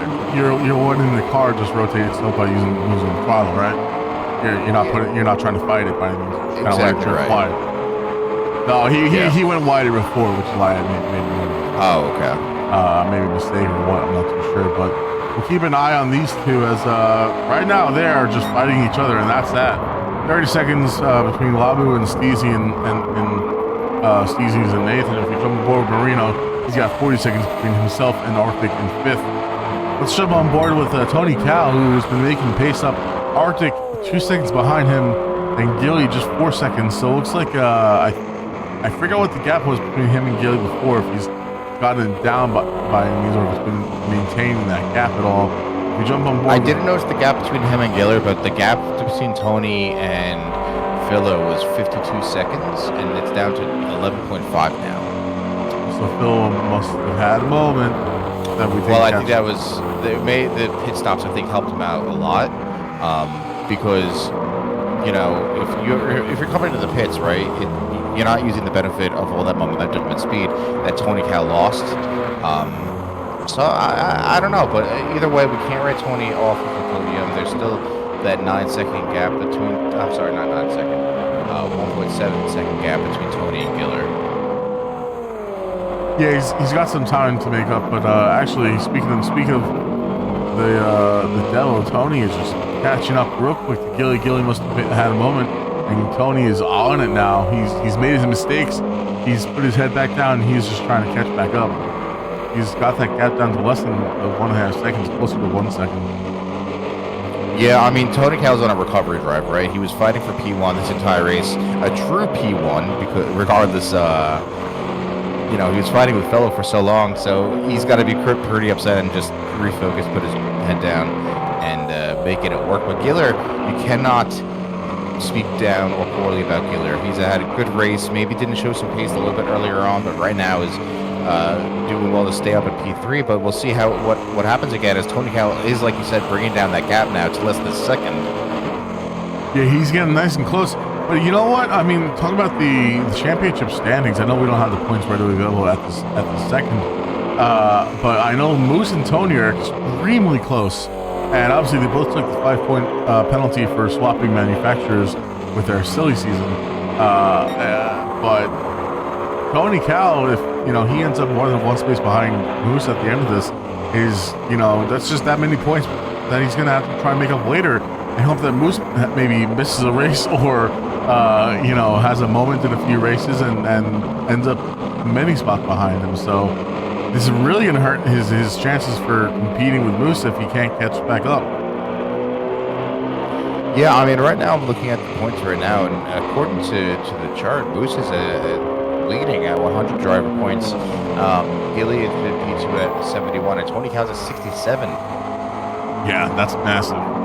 Yeah, that's a big gap, and like you said, like Gilly not taking those 5 penalty points is going to play out to them now. I think Tony Cal said those 5 penalty points were coming off day's race. So Gilly's going to be coming out further ahead, especially if they can keep the position. But Tony Cal is on the hunt for P3, I should say, as we see him getting ever closer now. Yeah, Tony's getting nice and close, and I feel like he's got to be patient right now. He doesn't want to make a mistake. He doesn't want to put a toe at a line. He's just got to, wait for either Gilly to make a mistake or just, continue being faster. I mean, we can look at the lap times, and for the most part, I'm sure if we jumped on board with Gilly, we would see that Tony's lap times are faster than Gilly's, and it's just a matter of time, a matter of laps until he's ready. He's right behind him, maybe going into turn one, or sometimes even in the two Westmos, right? Yeah, I mean, so looking back at them right now, Tony Cal, his last four were 148, 150, 148, and 148. Besides that 150, very, 148 dot zeros the entire time. Giller, on the other hand, his last four have been a 148.5, 148.8, 151.4, which is a massive change, right? And that's, I think, where Tony Cal made up a lot of time, and then a 148.4. So Tony Cal not only being, 0.4 a second or faster, but that one lap where Giller lost 3 seconds is hurting him now. Yeah, as we see Tony Cal just really keeping that gap between the two of them nice and tidy, and he's going to be hoping that he can make something happen here sooner than later. We're going to jump up front here real quick. I see a couple cars together. Moose. Well, I was going to say kudos to Moose, man, keeping it up there, 1.2 seconds behind Philo. And Moose is on the medium still, correct? Moose is on the softs, Philo's on the mediums. Okay. I must be I'm a pit stop behind in my head. That's right. That's actually, I was meant to tell you before, Labu did finally get past Marino, and now Marino's in the pits. Notably, Labu did get past him before he entered the pits. Marino with no fuel at all, it looks like. Yeah, dude, that Porsche's thirsty today. I really don't know what's going on here, because Demon down in P9 also definitely going to have to be coming to the pits here, and Crispy's going to take P9 from them. I think really interesting to see. P9 is the top spot that we've seen Crispy in all day, and with Marino and E8 right now in the pits, I'm curious to see where they're going to end up. No, Crispy's coming down the main straight now, and Marino's already come out. Never mind, then. I'll take it back. No, he's close enough. If he keeps his head down, he can catch up. Yes, I was going to say, I don't think, I think if Crispy has some clean driving, he may meet Marino. Notably, Crispy's on softs and over a quarter, just under half tanking gas, so he's sitting pretty right now. We just jumped back in on board with Tony Cal in fourth, who they're coming down the main straight. Gilly's just in front of him, and once again, he gave Gilly just a little bit of a tap to help him out down the main straight. Once again, Tony Cal trying to work with his competitors. Let's try and catch the two up front. Obviously, he's got the pace and he wants that track position, but he knows if he can get the help of Gilly in front of him with a bit of slipstream, it's gonna be all the better. Yeah, I think Tony Cal is just waiting for a moment to make the move now. He's clearly got the pace on Giller. Again, not really sure what happened because Giller turned it on out of nowhere in this race, and now it seems to be turned back off. Maybe that newborn and lack of sleep is catching up to him here. Well, you know what though, I think Gilly hasn't had the same pace as Tony. Between qualifying. I would have to agree. And I don't know if it's car difference, driver difference, or whatever, but I don't know if the arc may have gone wide there and is carrying a bit of dirty tires in the background behind these guys. It's just Tony's got a fast car this weekend, and that's okay. Gilly's doing a great job keeping him behind, and Tony's trying to help him out. Like I said, the gap between Gilly and Moose is 5 seconds at this moment in time.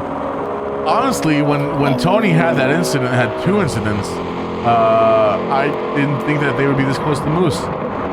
Nor did I, but notably up front too, Moose is within 4/10 of Philo as they're coming down the main straight. So we've got two fights going on right now. Moose is just tearing it up in that McLaren today. Yeah, Moose is enjoying his McLaren, that's for sure. Phil is going to hold on to the inside line, I'm sure, as we're coming down to the first chicane. Moose actually ends up pulling ahead, but it looks like Phil outbreaks him on the inside. Is Moose going to have a better line on the outside or on the inside of turn 2 at C? And it looks like Phil's, nope. There, he's going to tuck him behind him and then, live to fight another day. And You see as we go down this third turn and going down to the second chicane, how Moose is going to be doing if we jump on board with him once again. Look how close it is, and we're braking real hard to make this turn here onto the second chicane. Going over those sausage curbs and coming down to the first Lesmo.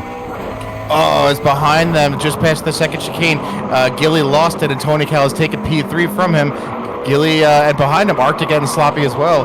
That is a bummer for Gilly. I mean, it was a matter of time, but we see some intense fights going on right now as Philo has increased the gap to Moose back up to about 6/10. Tony Cal is not out, that's for sure. Not at all. That's an amazing to see, and really good recovery drive from Tony. Unfortunate for Gilly to be having a moment, but you know, we said it before too. These two have fought before in Monza, and there was a 25-lap battle that resulted in Gilly just having a moment and going straight into the wall, and that's where it ended. So it's that's right. These two have a history of fighting each other, and Tony Cal, it sounds like it ended up the winner of that fight as well. So we'll have to keep our eyes on Gilly and Arctic behind them. Arctic about a second and change behind Gilly in fifth, and Moose and Philo fighting just means that Tony's going to be able to keep catching up. That's right. Now, notably, as they're coming down the main straight, Philo and Mooseman do have a back marker, Purple Urkel, in front of them, who is obviously being waved with blue flags.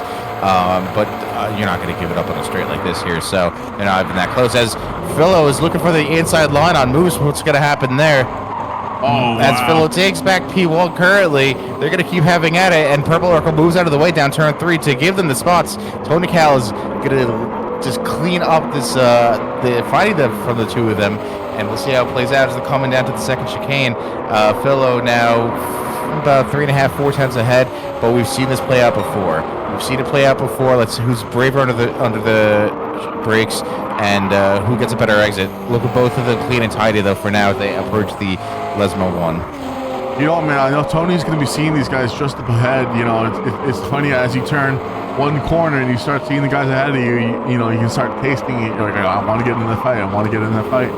But at the same time, you have to be patient and not try to outdrive yourself. And because before you know it, you're going to be spinning again, and you'll be, you know, fighting not for the podium, but for P4, 5, 6, or worse. Absolutely. Now, you know, it's funny, we talk about seeing the people fight in front of you and obviously staring at the bumper of the driver in front of you for lap after lap after lap. We've got 10 laps remaining. What's worse, Wally? Waterboarding or constantly watching the bumper in front of you that you can't pass? Well, I have not been waterboarded, I can tell you that, but I have seen the bumper of my enemy right in front of me multiple times, and that is definitely worse for me. And I have to agree. And we're going to see, I'm sorry to break you off, but we're going to see, I think, every front runner coming to the pits right now. They're all so low on fuel. We're going to see Philo, Moose, Tony Cal, Giller, and Arctic all coming to the pits. Labu can't be far behind him. Marino can't be far behind him. I'm just looking at fuel usage. Crispy Purple Urkel's also the pits, who, you know, was just giving blue flags to the front markers. It's going to be interesting seeing where they all come out. yeah, well, that between where the 5 of them is going to will be coming up, but also what traffic are they going to end up in? Is there going to be any sort of back markers that will be causing them any sort of issues? Well, that's what I mean. I think it's possible that everything seems bunched up again, but it does look like there's a good amount of drivers that are they just passed the second chicane and are in the Lismos now. So it looks like they're going to steer clear of that, as everyone that just came to the pits is now leaving it, approaching turn 1. Yeah, it looks like we're okay. Unfortunate for Tony that Purple is still in front of him. Now, Purple is obviously going to be giving that position up, I imagine, as we're on our way to the next chicane. But Tony wants to get past Purple immediately because he doesn't want to be fighting him. Obviously, if he can get a little bit of tow on the way, he's going to enjoy that. A little bit of slipstream here as they're making their way down towards the second chicane. But Tony's going to want to be able to be fighting the Philo and Moose. As we see Moose taking first place from Philo. It looks like he just made that pass as we enter the second chicane, going down to the first of 2 Lesmos. Actually, Moose had that on the first chicane, I'll tell you. They came out of the pits and he was hungry right away. Just shows how close these two are fighting. Oh, yeah. I'm sure it's back and forth, you know? Exactly. It's I'm really just taking notes here of our other drivers who are pitting. We got 9 laps left here. Now, some of these guys have been making the softs last 10 laps. I don't know if that's with fuel saving. I don't know if that's with any sort of tire save. But if you're Tony Cal, you've got to be pushing out for the rest of the race, I imagine. I don't think he wants to be settled for third when realistically second is so close. No, he's got to push nonstop, and I think you're going to see that from every drivers P1 through 5 right now. They're just going to be pushing, especially Arctic, because Arctic is on the softs. Giller finally made his compound changes on the mediums, but that just means Giller's going to absolutely give a P4, I think, to Arctic, unless there's mistakes made. Which actually for the championship will be the podium spot, right? That's right. Yeah, P4 will become P3 as long as Philo stays ahead of them. You do have to give it to Arctic though. For someone who they had a moment, I think in the first lap or so, right? And they ended up, they I think they qualified fifth if I remember correctly, and they ended up falling behind and fighting their way back up to be fighting with these guys again. And we see if he's there's a 46-second gap between Arctic in fifth and Labu in sixth, which is massive. I mean, we're talking like another minute plus if you've done a lap in Monza. So really good job to Arctic to stay in it, and everyone's made their mistakes and whatnot, and he's just be able to be a bit be consistent and fight through it, and he's fighting for a podium finish. Yeah, no, I have to agree. I mean, this goes to every front runner, especially. They have stuck with it. They've all had their blunders and problems here. I feel like my driver of the day has got to go to Moose, though. I think he's just been on another level. Again, while Tony Cal and Giller for a bit, and I'm sure Arctic, if he didn't have that mishap at the beginning, they'd all be fighting with Philo. Moose has been fighting with Philo the most and is currently in P1. Yeah, Moose is feeling great in the McLaren, I think, and he's definitely showing up in it today. So, oh man, as we're watching, Arctic is on the rear end of Gilly. He's gonna have a look-see coming down to the Parabolica and see if he's able to make a move here on the inside. Looks like he is going to take it. Gilly takes fifth place as Arctic climbs the ranks up to fourth. Now again, if he finishes here, this will actually be a podium finish as far as our championship points are concerned. Tony Cal, 6 seconds ahead of Arctic, and he's just trying to catch Philo, who's currently in second place. But we know that we know that Tony's not trying to really fight Philo. He's trying to fight Moose. Yeah, I mean, let's look at it this way, though. Tony Cal, if he stays here, will be P2, which is great, but Moose is not only ahead of him in the championship points, but they both swapped cars, so Tony Cal really needs to get up. I mean, is he going to catch Moose? Because in order to mitigate his damage to his points? I don't think so, honestly.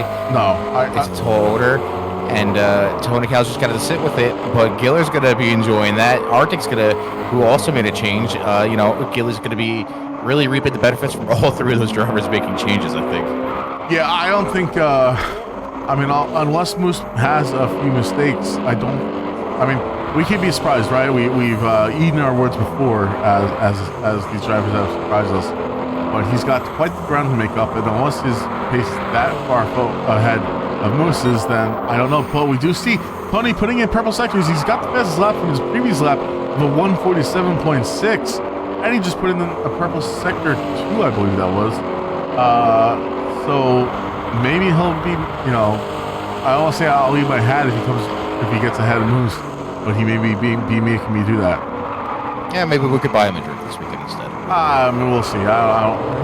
He's an okay guy, but Now, again, it's just really fun to see these fights between the front runners. In the back right now, I'm just letting you know, nothing much is happening. Everyone's kind of in their own race, but I want to give a shout out to Mr. Labu, who I think last race or the race before kind of said, they started off strong and fell out of shape, but P6 finish for them has got to feel damn good. And I wonder if seeing a Moose now driving the McLaren is maybe motivating them a little bit to or just telling them like, oh yeah, okay, it's the car has got it now. I've got to put in the work for the car. Well, I know we've done it before to Winter being an equal machinery as Philo, but Labu is also an equal machinery compared to Moose, and so yeah, you can definitely see the pace that Moose is in there, and I don't think that Moose. We've all been pretty open as far as any setup. changes that have helped us here and there. Obviously, you know, your driving style may vary a bit here and there, and so what worked for Moose may not work exactly for Labu, who I can't remember if Labu's on controller or wheel. I believe they're on a steering wheel. I think I remember having a conversation with them because they were having issues with the firmware updating on their wheel. Oh, that's right. I think so. Yeah. So even still, though, you know, sometimes it might not work the same. But so far, Labu's had a great race. Marino's had a great. I mean, a lot of these drivers, I think, should be happy with their performance this weekend. Demon, though, man, I don't know if it was his strategy or just some mishaps during the race. Unfortunately, down in P11, 16 seconds to purple in P10. I don't see much of that changing right now. It's gotta feel pretty bad, especially seeing Marino up there in P7. The Porsche Bros, you know, Demon just not having a great race for themselves. You hate to see it. Yeah, you know, it seems like he had a few moments. He did well. He did pretty well in qualifying. I tune in up front real quick. Yes, sir. All right, I just wanted to point out that we, sorry to cut you off here, but Philo is having quite the run on Moose, and not only that, but we have Crispy in the mix, who's a back marker, obviously being given the blue flags. Now, we've had issues with this before where we've spoken about it. You know, the back markers cannot be impacting the race of the people in front, right? I just caught the tail end of it. I don't know if he did anything to impact it. Obviously, the drivers can submit that afterwards. But what I'm getting at here is Tony Cal is catching up, and he's catching up, and now he's 2 seconds down on Philo. And he's definitely going to be welcoming this tow coming from Crispy in front of him. Yeah, as long as Crispy can get out of the way, maybe on the straight headed toward Scary, they'll be able to get out of the way, assuming that Tony's got the pace, which it looks like he does. But yeah. And it looks like Tony will be passing him here, which kudos to Crispy for that. So now Tony's got his work cut out for him. He's got to hope that these two really start fighting, and because I mean he's close to that cap down, but this is going to be a hard last few laps for Tony as he's trying to make a pace. He can see these two fighting ahead of him. He sees it. He can probably taste it, and he wants it very, very, very much. So. That's right, but the person he doesn't have to get in front of is I mean, he's got to get in front of Philo, but he's really got to get in front of Moose. And let's just call it 2.4-ish seconds, 2.5 is a lot to make up in 5 laps. It's a lot. But Tony Cal has put in those lap times, man. 147s 3 times in a row now. Yeah, if we look on board with Moose, Moose has been doing 148s. So, you know, it's and Phil's been doing 147, 148s as well. So it's no wonder that Tony's catching them. I just wonder, is it going to be enough? He really needs Philo to be giving Moose a hard time, and right now he's just not close enough to be doing that. Yeah, it's surprising to see. I mean, again, Tony Cal, I think he's had a great recovery. I think it really played out for him that everyone pit after his spin out. Because it limited the amount of damage to his time, right? He could have been a lap behind people, not a lap behind, but you know they could have just kept going and ran away with it. So I think he should be happy with that P3, which will ultimately become a P2 finish. But he wants more, especially with how Moose is leading the championship right now. Yeah, he needs to get those points on Moose for sure, and it's hard pressed to make it happen in this race.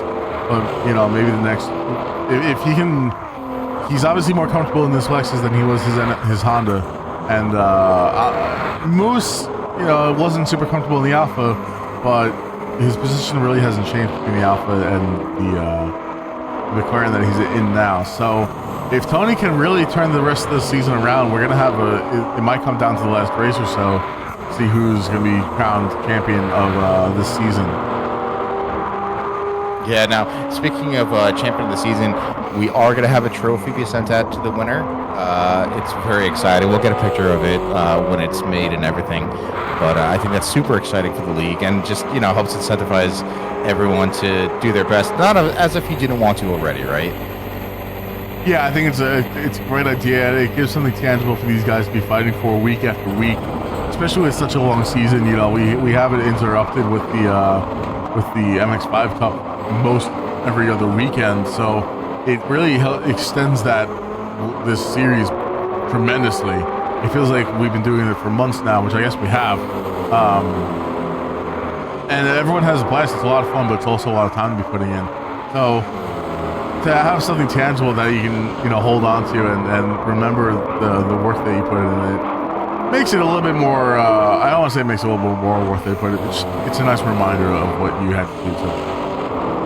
Yeah, no, I absolutely agree. And again, I think seeing the growth of these drivers through just half the season, right? We're on race 6 of 10, I believe, in the Manu series. Mm-hmm. So it's really good to see, and I think it's just going to keep getting closer and closer as we go.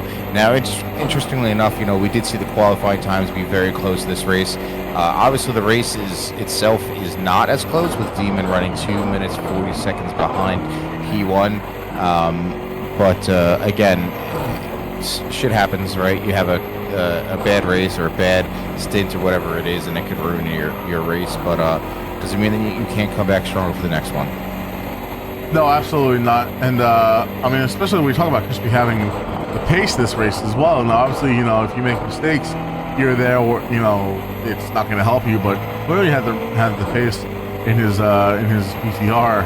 And I hope that he comes back next race and is able to keep it up.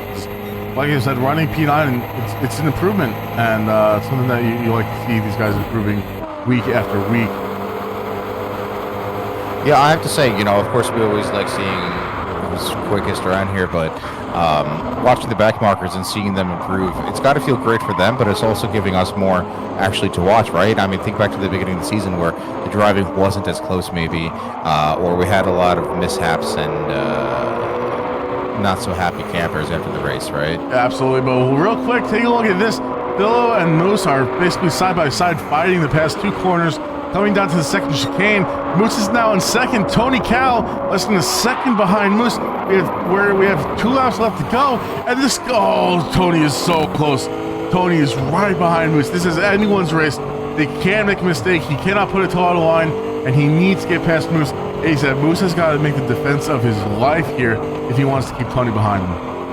Yeah, he really, really does. And just interestingly enough, this is more similar to the beginning of the race, right? We saw the three of them, well, actually almost 5 of them at some point, but the 3 of them have been fighting, and here they come at the end of the race. The 3 of them again. And Steezy. And Steezy behind there is the back marker. But yeah, these two are having at it once again. I mean, we didn't know if it was going to happen or not, but Billo just had some great runs there on Moose and was able to close the gap and start fighting, and that's what left the door open for Tony to now be competing with Moosman once again. We're coming to the Parabolica, the end of lap 48 out of 50, and Tony is right behind Moose. Moose has got to have the defense of his life right now. Keep Tony behind. Yeah, this is good. This is close.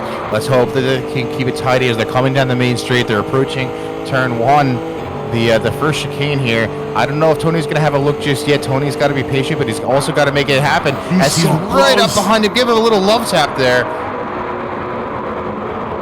He's gonna play it safe. He's gonna play it safe. Try to get better exit out here. Better exit. He goes sloppy. He goes sloppy. He ate too much of that sausage, and that cost him almost half a second. Now he's back up. Okay, you know what? It's okay. He's got another lap to make it count. Do not count him out just yet, because he can get this. He's got to be faster than last time, and he's once again proven that we're coming down to the second chicane. He's getting nice and close behind Moose. Moose has got to be feeling the aura of Tony Cal. He's breathing on his neck. He's like, I'm right behind you, buddy. Just give me first place. I want it. I need it. I gotta have it. And this is exciting. This is exactly what we're hoping for, guys. The intimidation from Tony Cal is real. He's pumping as much of it into his Moose as possible. But Moose has been on fire today. Truly, I think one of his best races yet. And both of them, I guess, feeling back at home in their preferred cars. Again, that's on them for making the switches earlier this season. This is not going to be a regular thing with a series at this long. But you know what? It's given us another really, really great race, and both of them are in proper form and shape today. As they just finished up with the Scari looking clean, heading up to the Parabolica again. Tony Cal, he knows he's only got 1 or 2 chances left in this. He's got to make it count, as he's currently 4.5 tenths down. Let's see what he can do. And there's not many places that you can pass on this track. We know that. We know that turn 1 going into the chicane has been one of the more popular places, but there's really not a whole lot of places, and we know that Moose is going to make the McLaren as wide as he can. As they're coming down the main straight for the final lap of the race, Tony Cal half a second down here on Moose as we're coming up to the first chicane. He's not close enough to make a move here. He's going to have to try to brake as late as possible, but I'm sure his tires are worn. He's not going to have to notably his front tires are more worn than Moose's, and Tony Cal's got to make the exits count. He's not making it count there. Moose is pulling away, and the gap is now 6/10 almost. And Tony Cal, his chances are coming to a close. You know he's desperate. He's pleading for this right now. I can just hear him in his rig right now. I can imagine him rocking back and forth, willing his car to go faster as he puts up a purple P1, or Sector 1 rather, as we're coming across the second chicane. And we're heading down towards Lesmo 1. He's right up behind Moose once again. I wonder what Moose smells like. It's lavender scented, maybe. I don't really know. Tony can tell us after the race. But he is right up on him. He goes wide into the gravel. He gets slipped. Oh, that's it. I don't know. Don't count him out, man. Yes, he's losing some time right now, but he's awfully close. If Moose breaks a little bit too soon here or there, and he misses a point, Tony can still get this. That's right, but notably 2 of Tony's tires are now a little bit dirty, a little bit slippery, as they're playing it safe right now. Tony Cal's got 1 turn to make it count. Will we see anything happen? Will we see Tony Cal take P2 from Moose, man? Moose is sweating right now. He knows he's got 1 turn. One thing to do is just keep Tony Cal behind. Will we see one of them push it? Will we see one of the intimidation or eke his head out? As they play it safe, clean and tidy around here, down the Parabolica, coming down the main straight to the finish line. What happened to Tony Cal? Did he run out of fuel? I think he ran out of fuel. No way. No way. If Tony Cal ran out of fuel, that's a DQ, is it not? I believe that's a disqualification if he ran out of fuel. He most certainly looks like he ran out of fuel. He's in that limp mode, it looks like. Winter, I think Tony just ran out of fuel. At the end of the Parabolica. Yeah, look how slow his car is going to the people just behind him. He was up on the rear end of Moose. Tony is going to be he's out of fuel. That's it. He ran out before the end. I knew it was going to be close. Really, Philo and even Moose are so dry on fuel, as are a couple of other drivers. Now, I don't want to bring it away from our other drivers. Labu just spins it out as he rounds Ascari. He's in the wall. He's got to finish this lap. Unfortunately, he's got some space between him and Moreno behind him, but his wheel was ending the gravel again. Yeah, Winter cursing Tony, saying, damn, Tony's back in the race already. It looks like his race to lose. And Tony lost it because he ran out of fuel. I want to confirm that he ran out of fuel, but I think that's exactly what happened. That's got to be what happened. Holy moly. Usually he jumps in chat right after. He's got to be flippant right now. He has got to be upset. Oh, and he did run out of... Tony Cal. What a wanker. What an end to an absolutely... there was some downtimes in that race, but that race was pretty invigorating for most of it. Tony Cal had an amazing race, ran out of fuel right there on the end. And I believe that's a disqualification. Moly. We had to get confirmation. He doesn't get points for that or anything. He had fastest lap. Tony was flying today. Even Moose's fastest lap was so close. Holy moly. Yeah, you guys put it on a show for today for sure. Listen, kudos to Phil for running the race and ended up P1 for the race. He took home first, but as far as the championship goes, Moose had a spectacular run today. Can confirm that Tony ran out of fuel. He said it in the Discord. Again, I just want confirmation that's actually DQ. Hey, Tony Cal, we need a confirmation. Is that a disqualification for running out of fuel? Or is that just for quality? We could be confused here. I don't know. Yeah. I need the rule sheet in front of me now because this is unprecedented.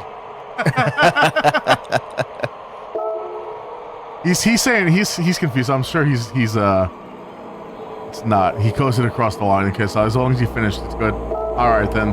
Kudos on your second place and fastest lap and pole position in qualifying for Tony. But as far as the race goes, Moose did take P1. Oh, okay. Now we're getting the real specifics here. Only if you hit the 50-mile-per-hour limiter. And he did not do that crossing the line. Yeah. Holy moly, man. You scared me. I was real scared. But that's Arctic, right. According to the rules, it says running out of fuel in either quali or during the main race will result in DNF. Drivers are not allowed to use the limiter the game allows to limp back to the pits. If you're found doing this, you'll be asked to retire from the race. Okay. If you run out of fuel and is able to coast whatever speed they have left across the finish line or into the pits, that is allowed. But any usage of the in-game limiter, which again is that 50 mile an hour or 80 kilometer per hour limiter, does not. That would count. Yeah, that's exactly the clarification we needed because we have yet to see that. So, good thing you made that rule. yeah, we're good. Yeah, we're good. Tony Cal retains his P3 finish, and P2 man, in the champ. that was really down to the wire. Yeah, Arctic coming home fourth was a great race. Had a moment in the first lap that really put him down far, but managed to save his race and end up P3 on the podium as far as our championship goes. Gilly had another fantastic race. Unfortunately, falling behind Arctic just as the race was ending there, basically. Labo with a great race as well. P6 for him. Marino in 7th. Steezy in 8th. Crispy coming home 9th. Purple in 10th. And Demon 11th. Rough race for Demon. Rough race for Purple. I know we were talking about that before the race started about messing with tuning setups for qualifying, but man, that was exciting last few laps of the race. My heart's pounding. I'm sure the drivers are as well. You know what? It was an exciting, honestly, first half of the race. Things calmed down as they tend to do, and it was just incredible to see. Not too many differing strategies today. People run the softs except for their mediums. But everyone did that this week, so that was good. And no real incidents that I saw. It looked like overall very clean racing from people. Absolutely. Yeah, Tony even saying he shifted up to 6th. Get as much out of the coast as possible. Yeah, smart move. It obviously I can't see everything on the screen because we don't have the HUD up. So otherwise I would have been able to see all that. But yeah, that was absolutely what a race.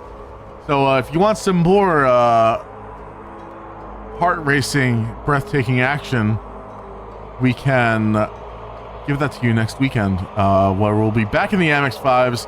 We had a bit of a break, but we will be racing the MX-5 Cup Series at Interlagos in Brazil. Same time, same place. You know where to find us. Check out the YouTube for the VOD if you missed any part of this race. Tony, I'm just going to say it right now, this is probably a race for some good highlights, and we'll have to ask the rest of the drivers to submit some of them for us. But thank you to everyone for watching. Thank you for joining. I hope everyone has a good time as I did. And until next time, have a great day. Cheers, everyone.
Thank you.